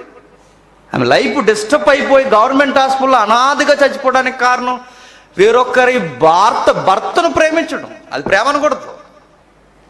శ్రీదేవి, నేను మళ్ళీ చెప్తున్నాను, శ్రీదేవి గారు ఆవిడకి ఒక ప్రేమ మొన్న మధ్య రాశారు, తెగ రాసుకొచ్చారు. ఈ వారంలో నడిచిన కథలన్నీ ఇవే. ఆవిడ ముందు ఒక ఆయన ప్రేమించింది, బాలీవుడ్ వ్యక్తి. ఆయన ఆ బాలీవుడ్ వ్యక్తిని ప్రేమించింది. ఆ బాలీవుడ్ వ్యక్తి అప్పటికే ఆయన మ్యారేజ్ అయి ఉన్నాడు, అప్పటికే ఆయనకి పిల్లలు ఉన్నారట. అతను పెళ్లి చేసుకుంటే సరిగ్గా కరికెక్కట్లేదు అనేసి నన్ను పట్టించుకుంటే లేడని చెప్పి ఈవిడ ఆగిపోయింది, డౌన్ అయిపోతే ఆ టైంలో కపూర్ గారు వచ్చారు. ఎవరు? ఈ సైడ్ నుంచి ఈయన లవ్ చేస్తున్నాడు, ఆ సైడ్ నుంచి ఆయన లవ్ చేస్తున్నాడు. వీళ్ళిద్దరికి అప్పటికి పెళ్ళి అయినాయి. ఎవరిద్దరికి? ఆ బాలీవుడ్ హీరోకి పెళ్ళి అయింది, బోని కపూర్కి పెళ్ళి అయింది. దీన్ని ప్రేమ అంటారా? ఇది సొసైటీ, ఇది పరాకాష్ఠ కాకపోతే దీన్ని ఏమన్నా చెప్పండి. మళ్ళీ ఇవి రంగరంగ వైభవంగా పెళ్లి చేసుకొచ్చాయి. ఏమి నేర్పిస్తారు? మీ ఫ్యామిలీ వరకు ఉంటుంది విషయం. ఇది సొసైటీ మీద ఇంపాక్ట్ పడుతుంది. ఆ రోజు అలా చేసుకున్నారు. ఏం సాధించింది? ఒంటరిగా చచ్చిపోయింది. మీరు ఎవరైనా చూడండి, రెండో పెళ్ళిళ్ళు కొనసాగించిన వారు దేవుని కృప వల్ల ఏమో, నేను అన్ని విషయాలు అంటలేదు కానీ మ్యాక్సిమం వారి ఫ్యామిలీస్ ఏమవుతాయి చెప్తున్నా చాలా పరాకాష్ఠకు వెళ్ళిపోతాయి. పొరుగువాని భార్య జోలికి పోయినా, పొరుగువారి భర్త జోలికి పోయిన గాడిదలు ఉంటాయి. ఇలాంటి గాడిదలు నేను చెప్తున్నా, ఇలాంటి గాడిదలు ఉంటాయి, ప్రతి దిక్కున ఉంటాయి. పొరుగువారి భర్తల వైపు చూసినా దేవుడు అంటున్నాడు చంపేస్తా అన్నాడు. మానచ్ఛేదం అంటే ఏంటండి? వారి దిగంబరత్వాన్ని మీరు చూడడానికి వీల్లేదు అన్నాడు. చూడడానికి వీల్లేదు. అది విపరీత పరిణామం. అది అన్యుల్లో ఉంటుందేమో, అది ఎక్కడ ఉంటుందేమో, కానీ నా పిల్లలుగా పిలవబడుతున్న మీ దగ్గర అది ఉండడానికి వీల్లేదు. ఇదిగో వరసలు ఇవి. ఈ వరసలు కోట్ చేసి అడుగుతున్నాడు ఎవరిని? యోహాన్. మీకు అర్థమవుతుందా? అక్కడున్న సెక్షన్ తీసుకొచ్చి అడిగాడు ఎవరిని? యోహాన్ గారు. ఇది తప్పు అన్నాడు. నీ సహోదరి భార్యను నువ్వు చేసుకోకూడదన్న ఈ వాల్యూ, ఈ విలువ లేదా ఈ గ్రాప్ ఎక్కడిది యోహాను కంటే? అదిగో ఆ లేవీ కాండంలో చెప్పిన అక్కడ గ్రాప్ తీసుకొచ్చి ఈ గ్రాప్లో నువ్వు నిలబడవన్నాడు. ఎవరిని? ఏ రోజున అన్నాడు యోహాను? ఇదిగో ఇలా చెబుతుంది, దేవుని యొక్క చట్టం, అకార్డింగ్ టు గాడ్స్ లా, దీని ప్రకారం మీరు వర్తించుదో మీ వివాహ వ్యవస్థ అన్నాడు. అంతేక కొంగు తిన్నాడు. రాజు దర్బారు దద్దరెళ్ళిపోయింది. ఆ రోజు ఏం చేయాలో తెలియక దుష్కార్యాలన్నీ ఆ రోజు హెచ్చరింపబడ్డాయి. ఈరోజు మాత్రం మరింత దుష్కార్యం ఏంటంటే ఇది తప్పు అన్నట్టు మనసులో పెట్టేసుకుందట. ఎవరు? హేరోదియ. అంతేనండి. ఎప్పుడైతే మనసులో పెట్టేసుకుందో అతగాడు భయపడుతున్నాడు, ఈవిడు మాత్రం లోపల నూరుకుంటుంది, ఈడు నాకు ఎప్పుడు దొరుకుతాడా అని. నేను ఒక పదవాన్ని త్వరగా ముగిస్తా. రాజులు ఎంతమందిని చేసుకుంటే చెప్పండి అంత ఘనత. ఈ ఘనతనే యోహాను ఏమన్నా తెలుసా? దరిద్రం అన్నాడు. ఇది నీకు అర్థమవుతుందా లేదు? ఘనతనేమన్నాడు? తప్పన్నాడు. నీకు ఘనత వచ్చుగాక, ఇది దేవుని దృష్టికి ఘనతగా ఎంచబడి. ఇలాంటి మాటలు చెప్పాలండి, చెప్పరు. ఇవి చెప్పకే మెత్త వాక్యాలు చెబుతున్నారు కనుకే అసలు ఏం తగ్గట్లేదు. ఫ్యామిలీస్లో భార్యగా ఉండలేదు, భర్తగా ఉండలేదు. మెల్లగా బైబిల్ అటు తిరిగినా కానీ మరలా చెప్తున్నా, వీళ్ళకి వంకర చూపులు మాత్రం మారట్లేదు. మరలా అడుగుతున్నా. ఆ రోజు యోహాను ఏమంటున్నాడంటే, ఇదిగో ఇది లోకం దృష్టికి ఘనత అవ్వచ్చు, రాజులకు తగిన స్థితి అవ్వచ్చు. సొలొమోను కూడా ఏం చేశాడండి? రాజుకు తగినట్టుగా, అక్కడ రాయబడింది, రాజుకు తగినట్టుగా బహుమంది ఉపమతులను నేను సంపాదించుకున్న. సంపాదన అంటే ఎక్కడ అనుకుంటాం మనం? సంపాదన అంటే డబ్బులు కాదు, సంపాదన అంటే భూములు కాదు. ఇక్కడ సంపాదనలోకి వచ్చిన మరొక పదం ఏంటి? ఉపపత్నులు. బహుమంది స్త్రీలు అంటే సంపాదన మనిషికి ఎలా ఘనతిస్తుందో రాజులకు కూడా ఘనత ఇచ్చేది ఏంటట? స్త్రీలను సంపాదించుకోవడం. అలా ఎక్కువ మంది స్త్రీలను చేసుకున్నారట. ఎప్పుడైతే చేసుకుంటే ఈ రాజు విపరీత పరిణామం, ఇది తప్పు అన్నట్టు. యోహాను సంస్కృతిని బైబిల్తో కొలవడం ఏ రోజు సంస్కృతిని యోహాను బైబిల్తో కొలవడం స్టార్ట్ చేశాడు. ఇలా మాట్లాడితే బతకనిస్తారండి యోహాన్ని? బతకనివ్వలేదు. తగిన సమయం కొరకు ఎదురు చూశారు. విషయం ఏంటంటే, బైబిలు కామన్ పీపుల్స్ కోసం మాట్లాడింది అన్నది ఎంత వాస్తవమో, ఎంపరర్స్ కూడా వారి కోసం కూడా బైబిల్ మాట్లాడింది. నాయకుల కొరకు, చక్రవర్తుల కొరకు, వీళ్ళ కొరకు కూడా బైబిల్ మాట్లాడింది. మీ పర్సనల్ లైఫ్ ఎలా ఉండాలో చెప్పుకొచ్చింది. చూద్దాం ఒకసారి సామెతల గ్రంథం 30వ అధ్యాయం. సామెతల గ్రంథం 30వ అధ్యాయం 3వ వచనం. సామెతల గ్రంథం 30వ అధ్యాయం 3వ వచనం. సామెతలు 30వ అధ్యాయం 3వ వచనం. పెద్ద ఆవిడ చెప్తుంటది కదా కొడుక్కి. 31వ అధ్యాయం. నీ బలము స్త్రీలకి ఇకు, రాజులను నశింపజేయు స్త్రీలతో సహవాసం చేయకు. ద్రాక్షరసం తాగుట రాజునకు తగదు. ఏం చెప్తుంది అక్కడ? నీ బలము స్త్రీలకు ఇవ్వకు. రాజు, అక్కడున్న రాజు యొక్క తల్లి చెప్తుంది. 31వ అధ్యాయం. గుణవతి లక్షణాలు చెప్పేది అందరూ. ఆ గుణవతి లక్షణాలు చెప్పే స్త్రీ ఎవరు? రాజు యొక్క భర్త, రాజు యొక్క తల్లి. ఆ తల్లి చెప్తుంది. రాజు అయినా లెమియేలు మాటలు, అతని తల్లి అతనికి ఉపదేశించిన దేవోక్తి, ఈ దేవోక్తి కలిగిన మాటలు ఒక రాజు తల్లి మాట్లాడుతుంది. ఒక స్త్రీ ఎలా ఉండాలి, ఒక రాజు ఎలా ఉండాలని ఏమని మాట్లాడుతుందంటే, రాజు అయిన నీవు నీ బలాన్ని స్త్రీలకి ఇవ్వకరా అని చెప్తుంది. అక్కడ ఆ రాజుకే కాదు, ఏ రాజుకైనా చెప్తుంది. నేను చెప్తున్నాను, మీ ఇంటికి మీరే రాజులు. ఈ రాజులు కూడా చెప్తుంది ఏమని? ఈ రాజులు ఏ రాజులు? మీరే, మనమే. ఈ రాజులకు కూడా చెప్తుంది, మీ రాజులైన మీరు ఇతర స్త్రీలకు మీ బలాన్ని ఇవ్వకండి, ఎందుకంటే అది మీ జీవితానికి మంచిది కాదన్నాడు. సొసైటీ ఆ రోజు ఏం తీసుకోలేదు, ఈరోజు ఏమీ తీసుకోలేదు. నేను అడుగుతున్నాను, ఆ రోజు విద్య ఉందా? ఉంది. ఆ రోజు వైద్యం ఉందా? ఉంది. ఆ రోజు అధికారాలు ఉన్నాయా? ఉన్నాయి. ఆ రోజు ధనం మీద అధికారులు ఉన్నవారు ఉన్నారా? ఉన్నాయి. ఈరోజు విద్య ఉందా? ఉంది. ఈరోజు వైద్యం ఉందా? ఉన్నదే. ఈరోజు ధనము అధికారులు ఉన్నారా? ఉన్నారు. ఈ రెండు ఇవి పెరిగాయి తప్ప చెప్పండి సొసైటీలో దాని వెనకాలే విలువలు ఏమైపోయినాయి, పడిపోయినాయి. మీరు అబ్జర్వ్ చేయండి కావాలంటే. స్టార్డమ్ పెరిగే కొద్దీ, అధికారం పెరిగే కొద్దీ, అధికారులు ఉన్నవారు వారి వెనక విలువలు ఏమవుతుంటాయి, పడిపోతున్నాయి. ఆ రోజు యోహాన్ అన్నాడు, నా రాజీ పడిన పరిచర్య నీ దగ్గర దాకా నేను తీసుకొస్తున్నా. మీరు ఎడాకులిచ్చి మీ తమ్ముడు భార్యం చేసుకోవడం చట్ట ప్రకారం రైట్ అవ్వచ్చు. బాగా వినాలి, ఈ పదం బాగా అండర్లైన్ చేసుకోండి. విడాకులిచ్చి నీ తమ్ముడు భార్యం చేసుకోవడం చట్ట రైట్ అవ్వచ్చు, అంతిపస్ జీ. కానీ దేవుని చట్ట ప్రకారం విడాకుల అవస్థ తప్పు అన్నాడు. అదే అర్థం. అది ఎడాకులిచ్చి చట్ట ప్రకారం మీరు చేసుకోవడం రైట్ అవ్వచ్చు, కానీ దేవుడి చట్ట ప్రకారం విడాకులిచ్చి బహుభార్య తత్వాన్ని చేసుకోవడం తప్పు అన్నాడు. అంతే. మనసులో పెట్టుకున్నారు, మా కోసమే నువ్వు మాట్లాడతావురా అన్నట్టు ఎదురు చూశారు. పదునైన వాక్య కడ్డం ఏ రోజు గుండెల్లోనికి ఎప్పుడైతే దూసుకుపోయిందో, రాజు దర్బార్ ఎప్పుడైతే దద్దరెళ్ళిపోయిందో, యోహాను బోధకు అనేకల మంది పారిపోయారు, అడలిపోయారు. ఈరోజు పారిపోయి పరిగెడుతున్నది ఎవరు? హేరోదు యొక్క అక్రమ సంబంధంలో వచ్చిన భార్య. ఆ రోజు పరిగెట్టారు. ఎంతగా పరిగెట్టారంటే పైకి అలా నిండు కొండల్లా కూర్చున్న ఆ బోధన మాత్రం వారు జీర్ణించుకోలేకపోయారు. అంతే. ఆ రోజు కత్తి కట్టడం స్టార్ట్ చేశాడు. రోజు హేరోదుకి నూరు పోస్తుందట. ఎవరు? హేరోదియా. ఎక్కడుంది ఈ వాక్యం?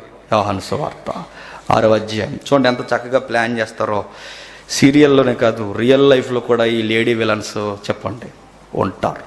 చూడండి, మార్కు సువార్త 6వ అధ్యాయం 17వ వచనం నుండి. యోహాను సువార్త 6వ అధ్యాయం 17వ వచనం నుండి.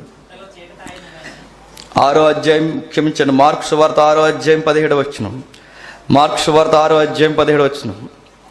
హేరోదు తన సహోదరుడు ఫిలిప్పు భార్య అయిన హేరోదియను పెండ్లి చేసుకున్నందున యోహాను, నీ సహోదరుని భార్యను చేసుకుంటా నీకు న్యాయం కాదు. న్యాయం కాదంటే ఈ న్యాయం ఎక్కడదే?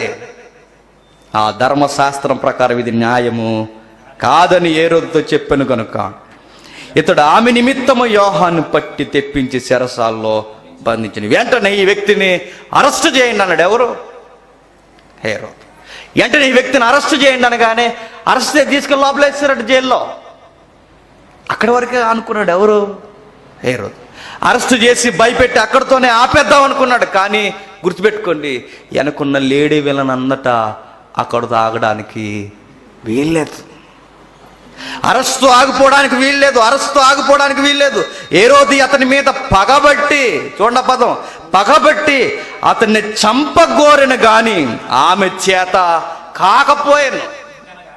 ఏమర్థమవుతుంది? హేరోదు అరెస్ట్ చేసి లోపలేస్తే అక్కడితో అనుకోలేదట, ఇది సరిపోదు, ఇతగాడిని ఏం చేయాలంటే వీడి గొంతులో ప్రాణం ఉండడానికి వీల్లేదు. ఈ గొంతేగా నా కొరకు మాట్లాడింది, ఈ తలకాయేగా నా అక్రమ సంబంధాన్ని తప్పంది, ఈ మనుష్యుడేగా కంఠంలో ప్రాణం పెట్టుకున్న ఆమె తిరగబడింది. వీడు అరెస్టుతో ఆగిపోవడానికి వీల్లేదు. వీడిని ఏం చేయాలి? గొంతులో ప్రాణం ఉండడానికి వీల్లేదు. ఏదో ఒకటి చేసి గలిబిలి సృష్టించి ఈయన్ని ప్రాణాలతో ఉండకుండా నేను చేయాలనుకుని ప్లాన్ చేసింది ఆమె వల్ల కాలేదట. ఆమె పగకి అధికారం కావాలనుకుందట. ఆమె పగకి సపోర్ట్ కావాలనుకుంది. ఆమె పగకి నాకు సపోర్ట్ ఇచ్చేవారు ఎవరంటే మా ఆయనే అనుకుంది. అంతే. ఇక వెళ్ళి ఏం చేస్తుంది? హేరోదుని పురుగొలుపుతుంది. చూడండి, ఎందుకనగా యోహాను నీతిమంతుడు, పరిశుద్ధుడు, మనుషుడని హేరోదు ఎరిగి అతనికి భయపడి అతన్ని కాపాడుచు వచ్చిన. బాగా వింటాం. హేరోదుని రోజు ఏం చేస్తుందంటే మరియు అతని మాటలు విన్నప్పుడల్లా ఏం చేయాలో తోసకపోయాను, సంతోషం తింటున్నాను. అయితే తగిన దినం ఒకటి వచ్చాను, రోజు అడుగుతుంది, ఇది కాదండి. కానీ హేరోదు మాత్రం కాపాడుతున్నట్టు ఎవరిని? భయం. ఎందుకు కాపాడుతున్నావు అంటే జైల్లో అయితే వేసాను, కానీ అతడు నేను చెప్తున్నానండి, ఆ వ్యక్తి ఏంటో ఈ వ్యక్తికి బాగా తెలుసు. కానీ ఈ వ్యక్తిత్వాన్ని బయట పెడుతున్నాడు కనుక ఈ వ్యక్తిని ఏం చేశాడు? తీసుకెళ్ళి లోపలించాడు. ఇంతకన్నా ఇంక వివరంగా మాట్లాడడం నాకు రాదు. ఇలాంటి కేసులు మీకు బాగా అర్థమవుతాయని నాకు తెలుసు. అక్రమ సంబంధాలు, పక్కింటి గొడవలు బాగా అర్థమవ్వండి. వాక్యం అర్థమవుతుంది కానీ ఈ మాత్రం అమ్మో సువార్త చెప్పండి వైరల్ అవ్వదు కానీ ఆవిడింట్లో ఏదైనా జరిగిందన్న ప్రపంచం తిరిగి వచ్చేది వార్త వెంటనే. నీకు అర్థమవుతుంది, ఇంట్లో గొడవలు ఏమైనా జరిగాను టకటకమని వెళ్ళిపోతాయి. అలాగంట మరి యేసుప్రభు మన కొరకు చచ్చిపోయాడు, ఎప్పుడైనా అరిగి కూర్చొని మాట్లాడుకున్నారా? మాట్లాడుకో. అది అక్కడ అలా జరిగిందట, ఆవిడ ఆయన ఎంగ చూస్తున్నాడు తెలుసా అంట. ఎంత ఎంత ఎంత గిలో ఇవన్నీ. ఇలాంటి వాళ్ళందరికీ దేవుడి దగ్గరలోనే చెప్పండి సమప్ డే పెడతాడనమాట. జాగ్రత్త. ఏం జరుగుతుందో చూద్దాం. ఆ రోజు హేరోదియ ఏం మాటలు జరుగుతుందో, ఆమె ఏదో ఒకటి చేయాలనుకుందట కానీ ఆమె చేత కాకపోయింది. ఎందుకంటే యోహాను నీతిమంతుడు పరిశుద్ధుడు అనే హేరోదు ఎరిగి అతనికి భయపడి అతన్ని కాపాడుచు వచ్చింది. యోహాను చెరసాల్లో కూడా ఉన్నప్పుడు కూడా చెప్పండి ఆ వైరల్ మాత్రం ఏం తగ్గించలేదట. అతని మాటలు వినినప్పుడల్లా ఏమి చేయలేక ఏమి తోచక సంతోషంతో వింటున్నాడు. అంటే లోపల చెరసాల్లో కూడా నేను అనుకుంటున్నాడు, చెరసాల్లో కూడా ఉండి సౌండ్ ఎత్తున్నాడు. ఎవరు? యోహాను గారు. ఎవరికి? ప్లేట్ దగ్గర కూర్చుని వినపడుతుంది. ఎవరికి? హేరోదుకి. నాకు అనిపిస్తుంది ఆ సందర్భం చదువుతున్నప్పుడు, లోపల ఉన్నప్పుడు కూడా లేదా ఆ అటుగా ఖైదీలు చూడడానికి వెళ్ళినప్పుడు కూడా మాటలు అంటున్నప్పుడు ఏమి అనలేక చేతగాక ముసిముసిలు నవ్వుకుంటూ, సంతోషం అంటే ఏంటి చెప్పండి, ముసిముసిలు నవ్వులు నవ్వుకుంటూ మురిసిపోతూ వెరీ గుడ్ నాన్న అన్నాడట. ఎవరిని? యోహాను. వినేసి సంతోషంతో వెళ్ళిపోయాడట. అయితే తగిన దినం ఒకటి వచ్చాను, కరెక్ట్ టైం దొరికేసిందట. యోహాను కాపాడుతున్నాడు, క్షమించండి యోహాన్ని హేరోదు కాపాడుతున్నాడు. హేరోదియా చెప్పండి ఎప్పుడు చంపేయాలని పగబెట్టింది అంటున్నాను. అందరికన్నా భయంకరులు ఎవరో చెప్పినా మరలా బాగా వినాలి. జంతువుల్లో అన్నిటికన్నా భయంకరమైనది ఏది చెప్పండి? సింహం కాదు, అది జస్ట్ కొరికేసి తినేసి పోతుంది. గీరెత్తది మొహం మెప్పటి, ఒళ్ళంతా మీద పడేస్తుంది. చెప్పండి ఎలుగుబంటి. అది ఎందుకు అంత ప్రమాదకరమైందో తెలుసా? దానికి అంత భయం. మీకు అర్థమవుతుందో లేదు. భయస్థురాలు గనకే ఎదుటోల్ని గీరేసి గలిబిలి చేసి దాన్ని దేహం వేసి నొక్కేసి చంపేస్తుంది. నేను మరలా చెప్తున్నా, మనుషుల్లో అందరికన్నా ప్రమాదకరమైన వాళ్ళు ఎవరు చెప్పండి? భయస్థులు.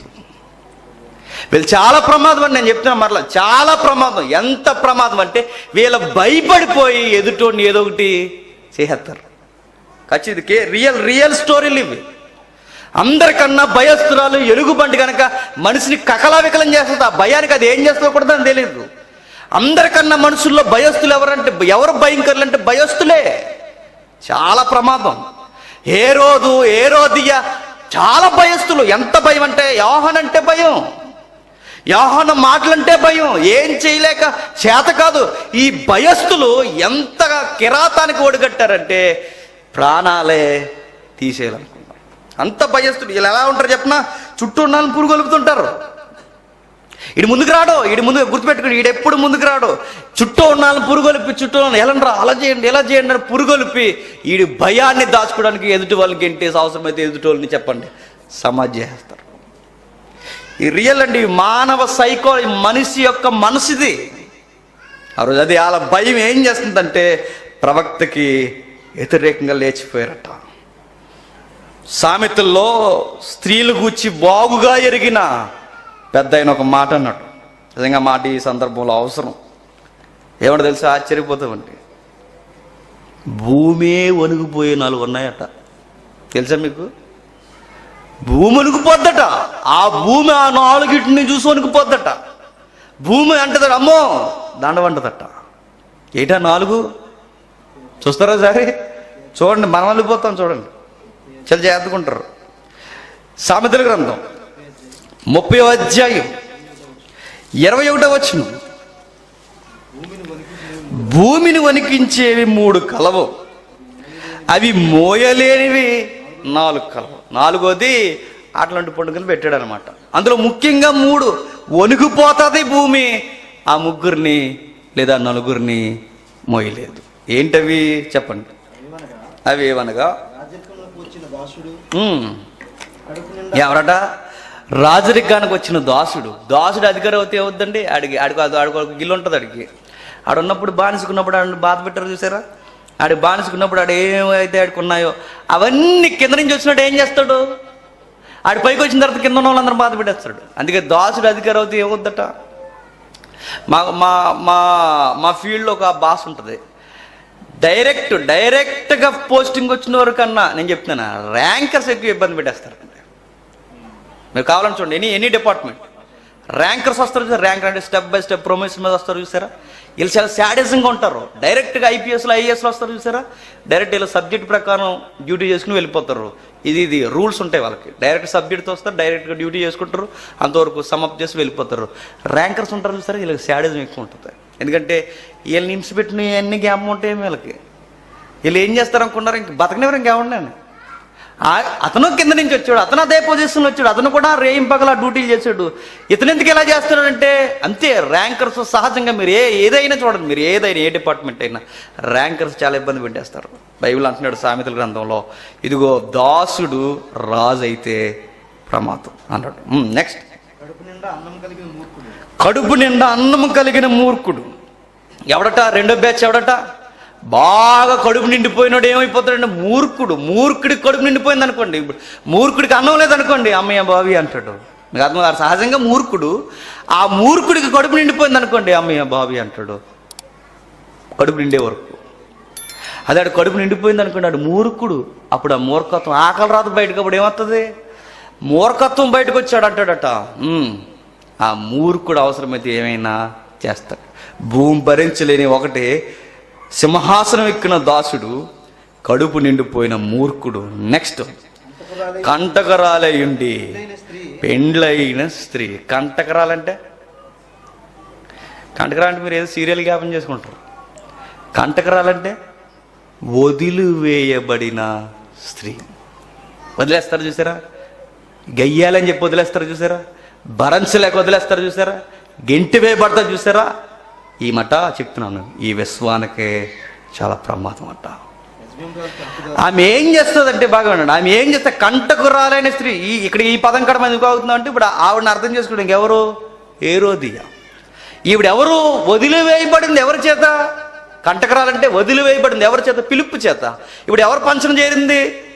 అంతి పంచం చేరింది. ఈమె ఎంత డేంజర్ అంటే భూమి వణుకుపోతుంట ఆమెను చూసి. నిజంగానే వణుకుపోతున్నాను చూడండి ఆ సందర్భం చదువుతుంటే. భూమి వణుకుపోతుంటే ఎంత కంటకరాలంటే, అంటే విడనాడబడింది, మరొకరిని చేసుకున్న మరొకరి దగ్గరికి చేరినా ఆ వ్యక్తి చాలా డేంజర్ అట. ఎంత డేంజర్ అంటే తగిన సమయం కొరకు ఎదురు చూసింది. ఆ రోజు ఒక పుట్టినరోజు వచ్చిందట. ఎవరిదే చెప్పకపోతే ఇంటికి పంపించని చెప్తున్నాను. ఈరోజు ఇక్కడే అయిపోద్ది. ఏ రోజు పుట్టినరోజు ఎప్పుడు ఆ రోజు వరకు ఇంకెలా చెప్తూనే ఉండాలన్నమాట. చెప్పండి ఎవరు? ఏ రోజు పుట్టినరోజు? మీ పుట్టినరోజు జ్ఞాపకం ఉందా? పోనీ విందాం. ఏ రోజు పుట్టినరోజు జరుగుతుంది, ఆ టైంలో ఏం జరిగారంటే కొన్ని పదాలు మనకు అవసరం. మార్కు సువార్త 6వ అధ్యాయం 21వ వచనం. అయితే తగిన దినం ఒకటి వచ్చింది, ఎట్లనగా తన ప్రధానులకును సహస్రాధిపతులకును గలిలయ దేశ ప్రముఖులకును ఇందు చేయించను. ఏంటట? సెలబ్రిటీస్ అందరూ ఆ పుట్టినరోజుకి వచ్చారట. ఆ సెలబ్రిటీస్లో కొన్ని కేటగిరీస్: ప్రధానులు, సహస్రాధిపతులు. అంటే పోలీస్ డిపార్ట్మెంట్లో ఉన్నవారు. చూసారు కొన్ని ఫంక్షన్లకు ఎవరు వస్తారండి? పోలీసులు వస్తారంటే పెద్ద ఫంక్షన్, పోలీసులే వచ్చారంటే ఆ ఫంక్షన్ చిన్న ఫంక్షన్ కాదన్నమాట. మన ఫంక్షన్కి పోలీసులు వస్తారా? నువ్వు వస్తున్నావు కదా అనకండి, ఇంక నీకు తప్పకే ఇంకా మాకు ఉన్నాయి కనుక వస్తున్నాం. పెద్ద పోలీసులు, గవర్నర్స్ ఇలాంటి వారు, చక్రవర్తులు లాంటి వారు వచ్చి వెళ్ళిపోతారంటే ఆ ఫంక్షన్ చిన్నదేమీ కాదు, పెద్దగా రిచ్గా జరుగుతుంది అన్నమాట. రకరకాల ప్రముఖులు ఆ రోజు పార్టీకి వచ్చారట. ఆ పార్టీ దేనికోసం? ఏ రోజు పుట్టాడని ఆ రోజు ఆ పార్టీకి వస్తే, పార్టీలో ఎంటర్టైన్మెంట్ టునైట్ అని ఒక ప్రోగ్రాం పెట్టారట. ఏంటది? వచ్చిన వారికి సరదా సన్నివేశం. ఏంటది? నాట్యం. ఏ నాట్యం అది? మైకిల్ జంక్షన్ ఏమో కానీ చెప్పండి, ఆ రోజు జంక్షన్ జామ్ అయిపోయి డ్యాన్స్ చేసింది ఎవరు? ఈవిడ. ఎవరు ఈ చిన్నది? మరి దీని అంత్యపసకు పుట్టిందో పిలుపుకు పుట్టిందో నాకు తెలియదు, కానీ చరిత్ర అంత డెప్త్కి వెళ్ళలేదు టైం లెక్క. ఏ మాత్రం నాట్యం చేస్తుందట. నాకు తెలిసి ఈ పిలుపుకే పుట్టి ఉండాలి. ఎవరు? ఈ అమ్మాయి. ఎందుకో చెప్పనా, కొత్తగా చేసుకునే వివాహం కనుక వెంటనే ఖండించి చేసాడు. ఎవరు? యోహాన్ గారు. కొత్తగా చేసుకునే వివాహం కనుక వెంటనే ఖండించాడు. అంటే కొత్తగా వివాహం కొత్తగా వచ్చిందాక వెంటనే ఖండించడానికి, అంటే అప్పటికి ఈ పాప లేచి డ్యాన్స్ చేస్తుందంటే ఈ పాప చిన్న వయసు కాదు. ఎవరిది? ఈ పాపది. అంటే ఇప్పుడు ఎప్పటికే డ్యాన్స్ చేస్తుందంటే ఇవిడ ఇప్పుడు పుట్టిన అమ్మాయి కాదు. ఎవరు? నాకు తెలిసి పిలుపుకి పుట్టి ఉండాలి. అంటే ఇవి ఎంత ఎంత సిగ్గులేదు చూడండి. వయసు వచ్చిన కూతుర్లున్నా, వయసు వచ్చిన కొడుకులున్నా చెప్పండి, అక్రమ సంబంధం ఘనంగా పెళ్లి చేసుకున్నారు కాబట్టి ఇప్పుడు ఘనంగా చేసుకుంటున్నారు. రెండో పెళ్ళి ఎంత ఘనంగా, సిగ్గు లేకుండా. మరలా అంటున్నాను, మీరు పొండి, మీరు చేసుకోండి. ఏదో మూలకు పోయి ఏదో పక్కకు పోయి చేసుకోండి, పడండి ఏదోలా దేవుడి దగ్గర మీరు ఏడండి. కానీ అది ఘనము అని నలుగురికి ఆదర్శం అని చెప్పడం మాత్రం చెప్పండి, అది మంచిది కాదు, తప్పది. నువ్వేడు, నీ లైఫ్ ఏదో, నీ పర్సనల్ లైఫ్ ఏదో నువ్వేడు, పో దేవుని దగ్గరికి పో. కానీ అది ఘనంగా చేయడం మాత్రం మంచిది కాదు. చేసుకున్నారు. వచ్చింది ఈ అమ్మాయి, తలాము తగదిమందట. ఎవరు? ఈ అమ్మాయి డ్యాన్స్ చేస్తుంటే ఇటు కంగారు అయిపోడు. అసలే భయస్తుడుగా. ఎవరు? హేరోదు. భయపడిపోయి ఆఫర్ ఇచ్చాడట. ఇదిగో నీకు విషయం చెప్పనా, నువ్వు ఇంత బాగా నాట్యం చేస్తున్నావే, నీకు ఏమడిగినా నా రాజ్యంలో సగం ఇచ్చేమన్నా ఇచ్చేస్తాను, సగం ఇచ్చేమన్నా ఇచ్చేస్తాను. అంత ధైర్యంగా ఎలా చెప్పాడంటే, వీళ్ళు మనవలే తప్ప బయట వాళ్ళు కాదనుకున్నా కనుక ధైర్యంగా రాయితీ బ్యాటింగ్ చేశాడు. నీకు అర్థమవుతుందా?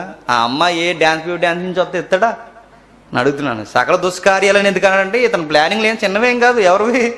ఎవరోది సగం రాసిచ్చేదాడు. మీ ఆవిడికి రాసిచ్చాడు కాదు, నేను మరలా చెప్తున్నాను, మీ ఆవిడికి మీ వాళ్ళకి రాసిచ్చాడు కాదు. పేదోళ్ళు ఉంటారు, వాళ్ళకి రాసిచ్చే. అది అన్నం లేకుండా వాళ్ళకి రాసిచ్చే. పక్కన ఎవరో ఆర్కెస్ట్రా నుంచి వస్తుందో అమ్మాయికి రాసిచ్చే. ఎవరో ఈవిడికి ఎందుకు సగం ఇచ్చేస్తాను అంటే, ఎంత కాదన్నా మన ఇంట్లో పిల్ల అనుకున్నాడు కనుక రాసి ఇచ్చేస్తా అన్నాడు. కానీ ఈవిడేమని చెప్పనా, మా అమ్మనాడు కొత్త అన్నది. ట్రైనింగ్ బాగా ఇచ్చిందనమాట. ఎవరు? అలా అమ్మగారు. ఈవిడెవరు అంటే సామెతల గ్రంథం ప్రకారం భూమి చెప్పండి ఆడలెత్తిపోయే స్త్రీ. అలాంటి ఆవిడ అమ్మ. ఆ అమ్మకు పుట్టింది ఈ అమ్మ. ఏ అమ్మ? ఈ చిన్నమ్మ. ఈ డ్యాన్స్ చేసే అమ్మ పుట్టింది. పుట్టి వచ్చి అడుగుతుంది, మా అమ్మని అడిగి చెప్తాను అందట. నేను మళ్ళీ చెప్తున్నానండి, ఈవేం పెద్ద కంటకరాలు అయితే ఇంకా ఆ కొడుకును పుట్టింది ఈ కనకూతురు ఏమవుద్ది చెప్పండి? ఈమె కషాయిగానే ఉంటుంది. ఆ తర్వాత ఏమైందంటే వెళ్ళిన తర్వాత మా అమ్మని అడుగు వస్తానంది. అమ్మ డాడీ ఇలా అంటున్నాడు. డాడీ కానీ డాడీ ఎవరు? ఆయన ఇలా అంటున్నాడు, ఏం చేయమంటావు ఏంటి అని అడిగాడు. దొరికింది అనుకుందాం. ఎప్పుడు ఆ మైండ్లో ఏం తిరుగుతుంది చెప్పండి అంటున్నాను. సడన్గా ఆ టైంకి ఈమెకి ఈ ప్లానింగే వచ్చిందండి. నేను చెప్తున్నా మరలా, ఓ పక్కన సెలబ్రిటీలు వచ్చారు, ఓ పక్కన గొప్ప గొప్ప అధికారులు వచ్చారు. ఎంతమంది వచ్చినప్పుడు ఆమె మైండ్ ఎప్పుడు ఎక్కడ తిరుగుతుంది చెప్పండి? యోహాన్ చుట్టే తిరుగుతుంది అనమాట. నేను మరలా అంటున్నానండి, ఎన్ని రోజులైందో లోపల పెట్టాయి. ఇంతకాలం ఆయన బంధించిన ఈ మైండ్ మరలా అంటున్నాను. నిజానికి ఫంక్షన్లు ఎందుకు పెడతారండి? ఫంక్షన్లు ఎందుకు పెడతారు తెలుసు? మన పితరులు ఎందుకు పెట్టారు తెలుసు? ఫంక్షన్లో శత్రువులుగా ఉన్నవారు భోజనాలకు వచ్చి మిత్రులు అవుతారని పెట్టారు. ఈ ఫంక్షన్లు ఎందుకు ఘనంగా చేసుకుంటారు? బంధువులందరం పిలిచి అప్పటి వరకు మాట్లాడిన వాళ్ళు ఆ రోజు వచ్చి కాదు సాంబార్ మొక్కేసరికి బాగున్నారు బావా అంటారు. ఆ రోజు బాగుంటాయి పరిస్థితులు. ఫంక్షన్లో సహజంగా ఎందుకు చేస్తారంటే, దూరమైన మనుషులు దగ్గర అవుతారని ఫంక్షన్లు చేస్తారు. ఈవిడికి ఫంక్షన్లో కూడా మైండ్ మాట్లాడట. ఎవరికి? ఈవిడికి ఫంక్షన్లో కూడా ఆమెకు కూర వేసుకున్నా, సాంబార్ వేసుకున్నా, ఏమున్నా, ఎవరు మాట్లాడినా, ఎలా ఉన్నారు మేడం జీ అన్నా కానీ ఆ మైండ్ అంతా ఎక్కడ తిరుగుతుందట? ప్రతి ఎవ్రీడే గుడ్ మార్నింగ్ ఉండదు ఆవిడికి, గుడ్ నైట్ ఉండదు ఆవిడికి. రాత్రి అయినా పగలైనా తినే దగ్గర అయినా ఒకే ఒక వ్యక్తి కాలం ముందు తిరుగుతున్నాడు. ఆ రోజు మమ్మల్ని రాజు దర్బార్లో అందరి ముందు మమ్మల్ని అవమానించాడు. తన ఈగో అడ్డొచ్చిందంట. ఆ రోజు ఆ ఈగో ఎంత ఎత్తుకు ఎదిగిందంటే, పుట్టినరోజుల్లో అడిగిందంట. కూతురు వచ్చి అడుగుతుంది, అమ్మ ఏం చేయమంటావు అని పిలిచింది కూతుర్ని. ఏమన్నా తెలుసా? యోహాను తలకాయ అడుగు అంది. ఏమడగమందట? యోహాను తలకాయ అడుగు, యోహాను బాప్తిస్మిచ్చి యోహాను తల పల్లెములో పెట్టితేమని అడుగు. అన్న ఇదేమో వరల గొప్పండి, ఏది ప్రవక్త తలకాయట పల్లెములో పెట్టి తీసుకురమ్మదట. నేను మరలా అడుగుతున్నా, కొంచెం అడ్వాన్స్గా ముందుకెళ్ళి, ఒకవేళ మనం ఆ రాజు దర్బార్లో మనం అందరం ఉండుంటే, ఆ అమ్మాయి మనకు ఒకవేళ ఫ్రెండ్ అయ్యి ఉంటే, ఆ అమ్మాయి దగ్గరికి వెళ్ళి ఆమెకి ఏదో పేరెట్టండి, సహజంగా ఏదో పేరెట్టండి. నానుడి పేరు ఏముంది, ఏదో పేరు చెప్పండి రా. సుందర, చంద్రముఖి. అమ్మా చంద్రముఖి, నీకు ఎందుకు ఇలాంటి కోరిక వచ్చిందని అడిగామనుకోండి, నీకు ఇలాంటి కోరిక ఏంటి, తలకాయ అడిగేవేంటి? నేను అడుగుతాను జనరల్గా. దగ్గరికి వెళ్ళి అమ్మ మన ఫ్రెండ్ తెలిసిన అమ్మాయి ఉండి, మీ డాడీ సగం ఆస్తిస్తానన్నాడు, ఎన్నో రాయితీలు ఇస్తా అన్నాడు, నువ్వు తలకాయ అడిగావు దేనికి అని అడిగితే ఆ అమ్మాయి చెప్పే మాట ఎంత అమాయకంగా ఉంటుంది చెప్పనా? ఏమో నాకు తెలియదు, మా అమ్మ అడగమన్నట్టు. అర్థమైంది మీకు? బైబిల్లో రాయబడిన పదం ఏంటంటే, వాళ్ళ అమ్మాయిని ఏం చేసిందట, ప్రేరేపించి మోటివేషన్ చేసి, నీకు తలకాయ ఎందుకే అని అడిగితే అంటదట, నాకు తెలదు అంటదట. సహజంగా కొన్ని మనసులో, ముఖ్యంగా ఆడపిల్లలు, నేను మరలా చెప్తున్నా, ఆడపిల్లలు ఎందుకు తలకాయ అడిగావంటే ఆ రోజు ఆ పిల్లకి నాకు తెలియదు, వెనకున్న వాళ్ళు చెప్పమన్నారు, చెప్పారు. నేను మరలా అడుగుతున్నా, కొన్నిసార్లు వీళ్ళు మాట్లాడే మాటలు ఎక్కడ ఎన్ని జీవితాలు పాడు చేస్తే వాళ్ళకి అర్థమవుతుంది. రీసెంట్గా ఒక న్యూస్ వచ్చింది చూసారా? మెడికల్ స్టూడెంట్ అమ్మాయి, ఎంతమంది చదివారు నాకు తెలియదు, వైరల్ నడుస్తుంది ఇప్పుడు. వాళ్ళ అమ్మకు చాలా ఇష్టం అంట అమ్మాయి అంటే. చెప్పా చేయకుండా నైట్ పార్టీకి వెళ్ళింది. నైట్ పార్టీకి మళ్ళీ 3 మొగోళ్ళతో వెళ్ళింది, 3 మగపిల్లలతో వెళ్ళి, ఆ 3 మగపిల్లలతో మెడికల్ చదివారు కానీ వైద్యం చూడండి ఎలా నేర్చుకుంటున్నారు. వైద్యం పెరిగింది, చెప్పండి, విద్య పెరిగి విలువలు ఎలా పోయాయి చూడండి. ఆ అమ్మాయి పార్టీకి వెళ్ళి, ఆ పార్టీకి వెళ్ళిన తర్వాత అందులో ఒకడికి లవర్ అట్ట. ఆ లవర్ ఉంటే ఆ లవర్తో పాటు వెళ్తే ఆ లవర్కి 2 స్నేహితులు ఉన్నారు. మొత్తం 3 అబ్బాయిలు, ఒక అమ్మాయి. ఏం పార్టీ చేసుకున్నారో తెలుసా? గంజాయి పార్టీ చేసుకున్నారండి అక్కడికి వెళ్ళి. ఈ అమ్మాయి కూడా గంజాయి తాగేసింది. తాగేసిన తర్వాత ఆ అమ్మాయిని అడిగారట, ఇదిగో ఫిజికల్ కాంటాక్ట్ పెట్టుకుందామా అని. ఓకే అందంటే. మెడికల్ స్టూడెంట్, నేను అందరిని అంటలేదండి, నేను అందరిని అంటే, మెడికల్ స్టూడెంట్లో ఉత్తమ విద్యార్థులు ఉన్నారు. మెడికల్ కాలేజ్లో గొప్ప విద్యా వ్యవస్థ కలిగిన, గొప్ప విద్యా వ్యవస్థలో గొప్ప డాక్టరేట్లు చేసిన ఉన్నారు, డాక్టర్లు ఉన్నారు, మెడికల్ స్టూడెంట్స్, నర్సింగ్ డిపార్ట్మెంట్ ఉన్నారు. వాళ్ళని అంటలా మంచి వాళ్ళు ఉన్నారు, కొందరు ఉన్నారు ప్రతి డిపార్ట్మెంట్లో దరిద్రం. వీళ్ళు వైద్యాన్ని ఎలా చదివారు తెలుసా? స్నానం చేసినంత ఈజీగా, చెప్పండి, శృంగారంలో పాల్గొని వచ్చేస్తారు. స్నానం చేసినంత ఈజీగా. అందరిని అంటలేదు నేను, కొందరిని. ఎనీ డిపార్ట్మెంట్, సాఫ్ట్వేర్ రంగమైన, ఈ డిపార్ట్మెంట్ అయినా, ఏదైనా, అందరూ కాదు, అందులో కొందరున్నారు. స్నానం చేసినంత, చొక్కా మార్చినంత ఈజీగా 3 పురుషులతో తప్పు చేసి వచ్చేయడానికి రెడీ అయిపోయింది, చేసింది. ఆ తర్వాత వాళ్ళ అమ్మ ఫోన్ చేస్తుంది, 10 ఆడపిల్లలు ఇంటికి రాలేదంటే ఏ తెలు కన్నా కంగారే కదండి. ఫోన్ చేసి కథలు బాగా చెప్తారండి ఆడపిల్లలు. నాకు బాగా అర్థమైన విషయం ఏ రోజు స్టోరీ చదువుతున్నప్పుడు. ఏం కథ చెప్పిందో తెలుసా? అమ్మా, నేను జంక్షన్లో ఆటో ఎక్కాను, ఆటో కూడా నన్ను ఏం చేశాడంటే, నాకు అడ్రస్ లేని ఏరియాకి తీసుకెళ్ళిపోయి అంత నిర్మానుష్యంగా ఉంది, ఏం జరుగుతుందో నాకు తెలియట్లేదు, అమ్మ అని ఫోన్ అడిగింది. అంతే. ఇలా అమ్మ కంగారు అయిపోయి పోలీస్ స్టేషన్ కంప్లైంట్ ఇచ్చేసింది. ఇదిగో ఆటో వాళ్ళు పలానా వాళ్ళు ఎత్తుకెళ్ళిపోయారట.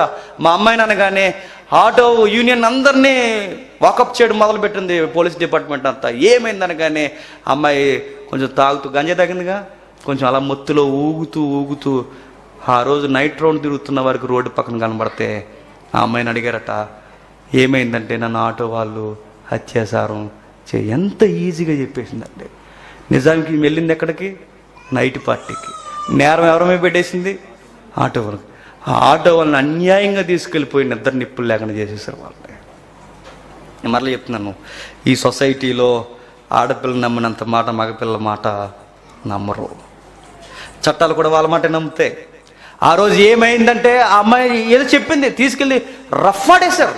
ఆ తర్వాత నిమ్మకు నీరెత్తినట్టు మెల్లగా చెప్పింది. ఆ మాట అన్న ఎందుకు చెప్పినా సాక్ష్యాలతో సీసీ కెమెరాలో దొరికింది. నువ్వు ఎవరు బండి ఎక్కువగా, నువ్వేంటి ఈ మాట ఎలా చెప్పా, బండి ఎవరిదని ఎంక్వైరీ చేస్తే లవర్దే. మరి నువ్వే కదా ఇష్టపడి వెళ్ళావంటే, ఆ 2 ఎవరంటే మా ఫ్రెండ్స్ అందే. మరి ఎందుకు ఇలా చెప్పంటే, మా అమ్మ నన్ను కంగారు పెట్టేస్తుంది, ఏం చెప్పాలి తెలక ఆటో వాళ్ళు నన్ను అత్యాచారం చేసేసారని చెప్పి ఎంత ఈజీగా చెప్పేసిందో చూడండి. ఎంత ఈజీగా. ఆటో జాగ్రత్త, మన ఆటో యూనియన్ చాలామంది ఉన్నారు. ఎవరిని పడతారు నైట్ టైము ఆటోలు ఎక్కించుకోవడం మంచిదా, లిఫ్ట్లు కూడా ఇవ్వకండి దయచేసి. ఏ టైంకి ఏ మైండ్ ఎలా మారుతుందో తెలియదు. వాళ్ళు తప్పించుకోవడానికి ఎదుటివారిని ఏదైనా చేసేస్తారు. ఆ రోజు ఎందుకు అలా చెప్పావంటే, ఇప్పుడు అమ్మాయి ఆ కేసులో ఉన్న అమ్మాయిని ఎందుకు అలా చెప్పావు అని అడిగితే అమ్మాయి ఏం చెప్తే చెప్పనా, అలా చెప్పకపోతే మా అమ్మ ఏదోటి అంటుందని చెప్పి అని అంటది అంతే. ఈ అమ్మాయి దగ్గరికి వెళ్ళి ఈ అమ్మ చంద్రముఖి నువ్వు ఎలా ఎందుకు చెప్పావు అని అడిగితే అమ్మాయి ఏమంటే చెప్పనా, ఏమన్నా తెలదు మా అమ్మాయిలు చెప్పమంది చెప్పేయని అంటది.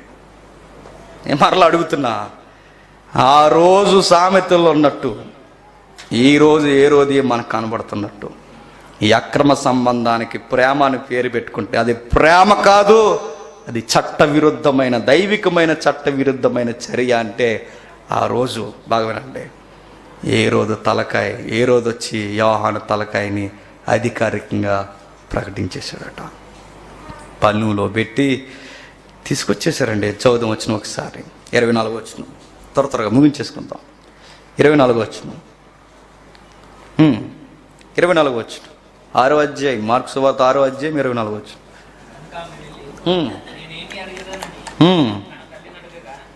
తన తల్లిని అడగగా ఆమె బాప్తిస్మిచ్చి యోహాను తల అడగమని వెంటనే త్వరగా రాజునకు వచ్చి బాప్తిస్మిచ్చి యోహాను తల పల్లెములో పెట్టి ఇప్పుడే నాకు అప్పగింపగోరుచున్నానని చెప్పిన. ఎంత అన్యాయమో చూడండి. నేను మరలా అంటున్నాను, ఒక పదం చాలా కాలం క్రితం అన్నాను, మరలానే అంటున్నా. ఇదేం కొత్తగా చెప్పే విషయాలు కాదు, చాలాసార్లు చెప్పినవే. వాళ్ళ అక్రమ సంబంధానికి అడ్డొచ్చినందుకు ప్రవర్తన ఏం చేశారు, చంపేశారు. వాస్తవం ఏంటి చెప్పనా, అక్రమ సంబంధానికి ఈరోజు పిల్లలు అడ్డొచ్చారని ఏం చేస్తున్నారు, చంపేస్తున్నారు. రాత్రి వచ్చింది ఒక న్యూస్, అక్రమ సంబంధానికి భర్తే అడ్డొచ్చారని ఏం చేశారు, చంపేశారు. అక్రమ సంబంధానికి తల్లి అడ్డొచ్చిందని ఏం చేస్తున్నారు, తల్లిని చంపేస్తున్నారు. అక్రమ సంబంధానికి చెల్లి అడ్డొచ్చిందని ఏం చేస్తున్నారు, చంపేస్తున్నారు. అక్రమ సంబంధానికి ప్రవక్త అడ్డొచ్చినా చంపేస్తారు.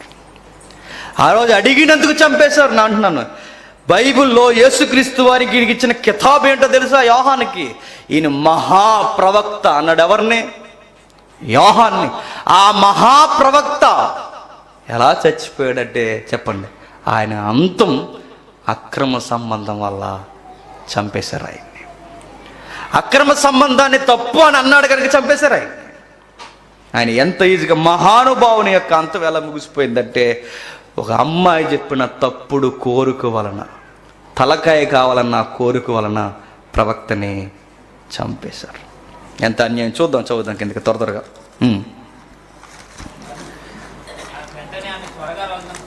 వెంటనే త్వరగా రాజునద్దకు వచ్చి బాప్తిస్మిచ్చి యోహాను తల పల్లెములో పెట్టి ఇప్పుడే అప్పగింపగోరుచున్నానని చెప్పును. ఇప్పుడే, ఇమీడియట్లీ. ఎందుకంటే మీ మైండ్ మారిపోవచ్చు, మీ ప్రకటన మారిపోవచ్చు. ఇప్పుడే, ఇక్కడ యాక్షన్లో వెంటనే ఎక్స్క్లూజివ్గా ఆయన తలకాయ నాకు కావాలి. రాజు బహు దుఃఖపడిన కానీ తాను పెట్టుకున్న వట్టి నిమిత్తము, తనతో కూర్చున్న ఉన్న వారి నిమిత్తము ఆమెకి ఈయనొల్లననకపోయెను. వెంటనే రాజు అతని తల తెమ్మని ఆజ్ఞాపించిన. ఒక బంట్రోత్తు పంపిన వాడు వెళ్ళి సెరసాలు అతని తల కొట్టి పల్లెములు అతని తల పెట్టి తెచ్చి ఆ చిన్నదాని చేతికి ఇచ్చిన. ఆ చిన్నది తన తల్లికి ఇచ్చిన. ఏం చేసుకుంటారు ఇప్పుడు? ఆ మనిషిని చంపేసి ఏం సాధించారు? ఏమీ సాధించలేదు. నిజాయితీగా మాట్లాడుతున్న గొంతును నరికేశారు. ఆ మనిషిని అంతం చేసి ఏం సాధించారు? మీ పాపాలు కప్పుపుచ్చుకోవడానికి ప్రవక్త జీవితాన్ని నాశనం చేసేశారా అని బైబిల్ ద్వారా అడుగుతున్నాను. చూడండి, ఈరోజు నేను మరలా అంటున్నా, అక్రమ సంబంధాల విషయంలో ప్రవక్తలైన, నీతిమంతులైన, భర్తలైన, పిల్లలైనా ఎవరు అడ్డొచ్చినా, సొంత మామగారు అడ్డొచ్చినా అతడు కూడా ప్లాన్ చేస్తారు. ఏం చేస్తారంటే చంపేస్తారు. పిల్లలను కూడా సాక్ష్యాలు లేకుండా చంపేస్తారు. ఖచ్చితంగా చంపేస్తారు. ఎందుకు ఇవన్నీ చేస్తారంటే కారణం ఒకే ఒక్కటి, వారి తప్పు బయటకు కనబడకుండా ఉండాలి అంటే మాట్లాడే గొంతుల్ని నొక్కేస్తారు. ఆ రోజు చంపేశారు. విచిత్రం ఏంటంటే వీళ్ళు అనుకుంటున్నారండి, మాది ఆదర్శవంతమైన ప్రేమ వివాహం, అది ఆదర్శవంతమైన ప్రేమ వివాహం, అది పాడు వివాహం. అది పాటలో ఒక పదం ఉంది, ప్రేమ పిపాచి. ఏంటది? ప్రేమ పిపాచి అంటే ఏంటి? ప్రేమ పక్షట. మీరు ప్రేమ పిపాసులు కాదు, చెప్పండి. ప్రేమకు దాపురించిన పిశాసులు మీరు అందరూ కాదండి. ఇవన్నీ ఈరోజు ప్రేమ పిపాసులు ఉన్నాయా? ఈ 14వ తారీఖున అడుగుతున్నా, ప్రేమ పిపాసులు ఉన్నారా? పిశాసులు ఉన్నారు ఈరోజు అందరూ. ఆ పదాన్ని అడ్డు పెట్టుకుని పిశాచి పనులు చేస్తున్నారు ఈరోజు అందరూ. నేను అడుగుతున్నా, అక్రమ సంబంధాలని మరలా అడుగుతున్నా, పెళ్ళికి ముందు పెళ్ళి తర్వాత అయినా ఎప్పుడైనా విలువలు కోల్పోయి బైబిల్కి విరుద్ధమైన, దేవునికి విరుద్ధమైన పనులు చేసేది ప్రేమని అనిపించుకోదు. నేను చాలా కాలం క్రితం 1 year క్రితం చెప్పా. ఎంతమందికి ఆ విషయం గుర్తుందో నాకు తెలియదు.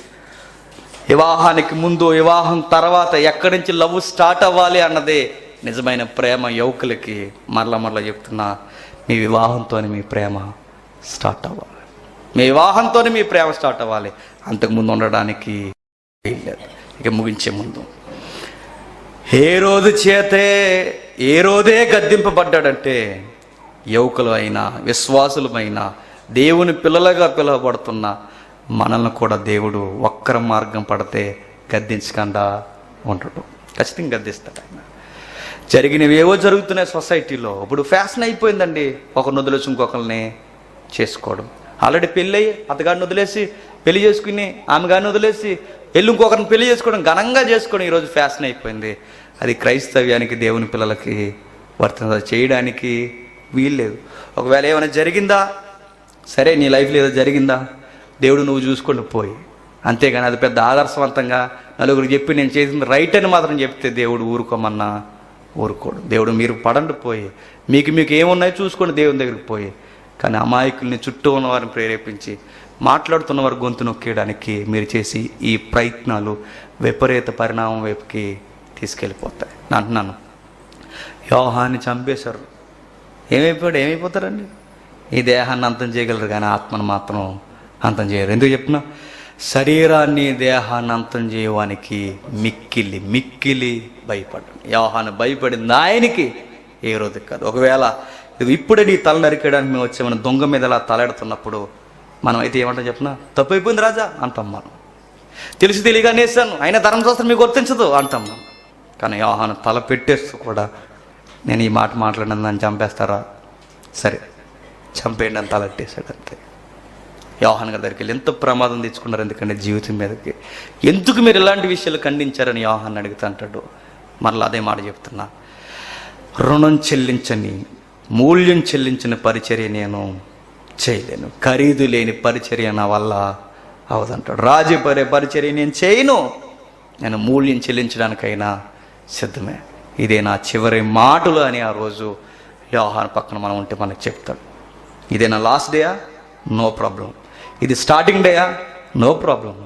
ఏదేమైనా తమ్ముడు ఒక మాట మన ప్రసంగం చెబుతూ, ప్రతి ప్రసంగికుడికి, ప్రతి వర్తమానకుడికి ఇదే చివరి ప్రసంగం అనుకుని చెప్పాలట. ఇదే చివరి వర్తమానం, చివరి సువార్తని చేయాలట. నిజమే, సువార్తకుల గుండెల్లో మనకు ఉండాల్సింది ఇదే చివరిదని, ఎదుటివారిలో ఏమున్నా మనం చెప్పాలి కదా. ఇది పద్ధతి ఉంది. అందరూ యోహాన్లో తయారైపోయి మేము యోహాన్లం అని చెప్పి ఈదులోకి వచ్చి ఏ రంగం చేశారనుకో, నీకు అర్థమవుతుందా? అది విధానంగా, అది వేరు. మళ్ళీ వాడి సహోదరుడా పిలువు, ఆమె సహోదరా పిలిపించు, విషయం ఏంటో కనుక్కో, 2-3 సాక్షుల పేరట కనుక్కో, విషయాన్ని కూల్గా డీల్ చేయి. నేను యోహాను కదా, నువ్వు ఏ రోజు కదా నా దగ్గరికి వెళ్ళి ఇలా వాగేవనుకో, యోహాన్ తల తీసర్లేదు నాకు తెలియదు, కానీ నీ తల మాత్రం దేవుడు చేస్తాడు. అది కరెక్ట్ కాదు. విధానాలు వేరు, పరిస్థితులు వేరు. ఆ పరిస్థితుల్లో మనం డైరెక్ట్గా మనం మాట్లాడుకోవాల్సింది అక్రమ సంబంధాలు ప్రేమ అనకూడదు. చెప్తున్నాను, అక్రమ సంబంధాలను ప్రేమ అనే పదాలు తగిలించకూడదు. అక్రమ సంబంధాల కొరకు నీతిమంతులను కూడా అంతం చేయాలని అనుకోకూడదు. ఇది సరి అయిన విధానం కాదు.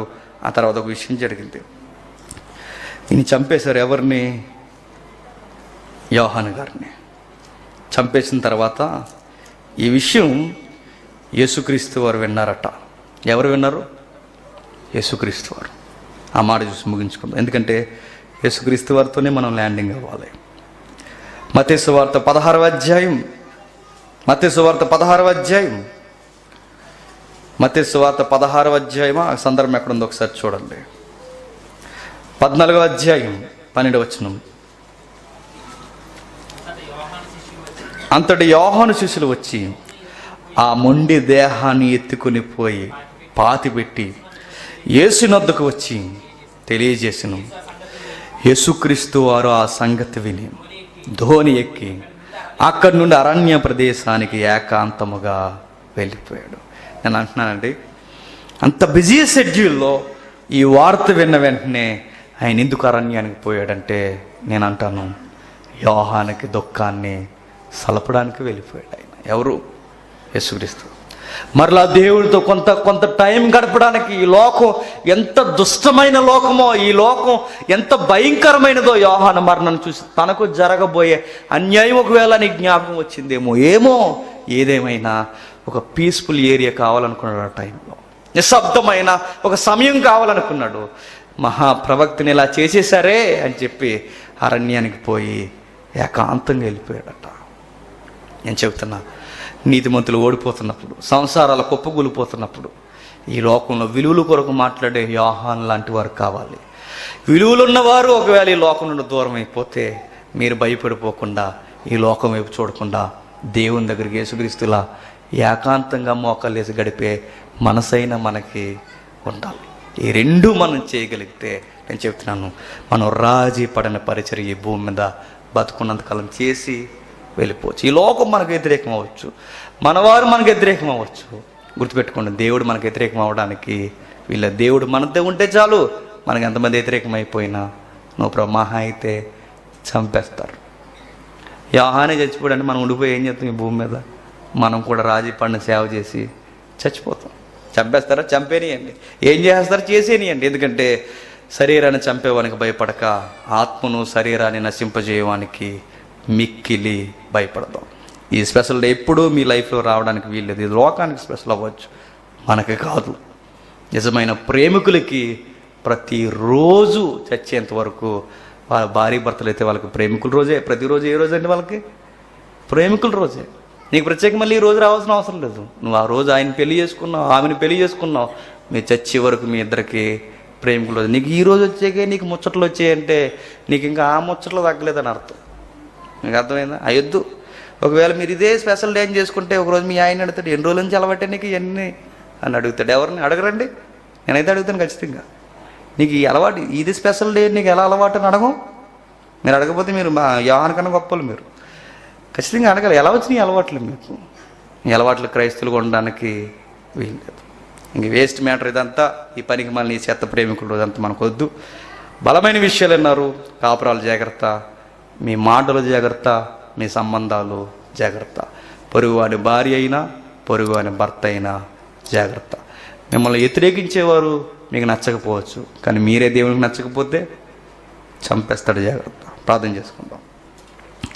పరలోకమందుడు మా తండ్రి, ఎందరు ఈ సంగతులు జీర్ణించుకున్నారో నాకు తెలియదు. రోజు రోజుకి దాపరిస్తున్న తండ్రి విపరీతమైన పరిణామాలు, వాటికి ప్రేమ అనే పదాలు తగిలించుకోవడం తండ్రి, భార్యతత్వం, బహుమంది పురుషుల్ని కలిగి ఉండడం తండ్రి, అది ప్రేమ అనిపించుకోదు దేవా.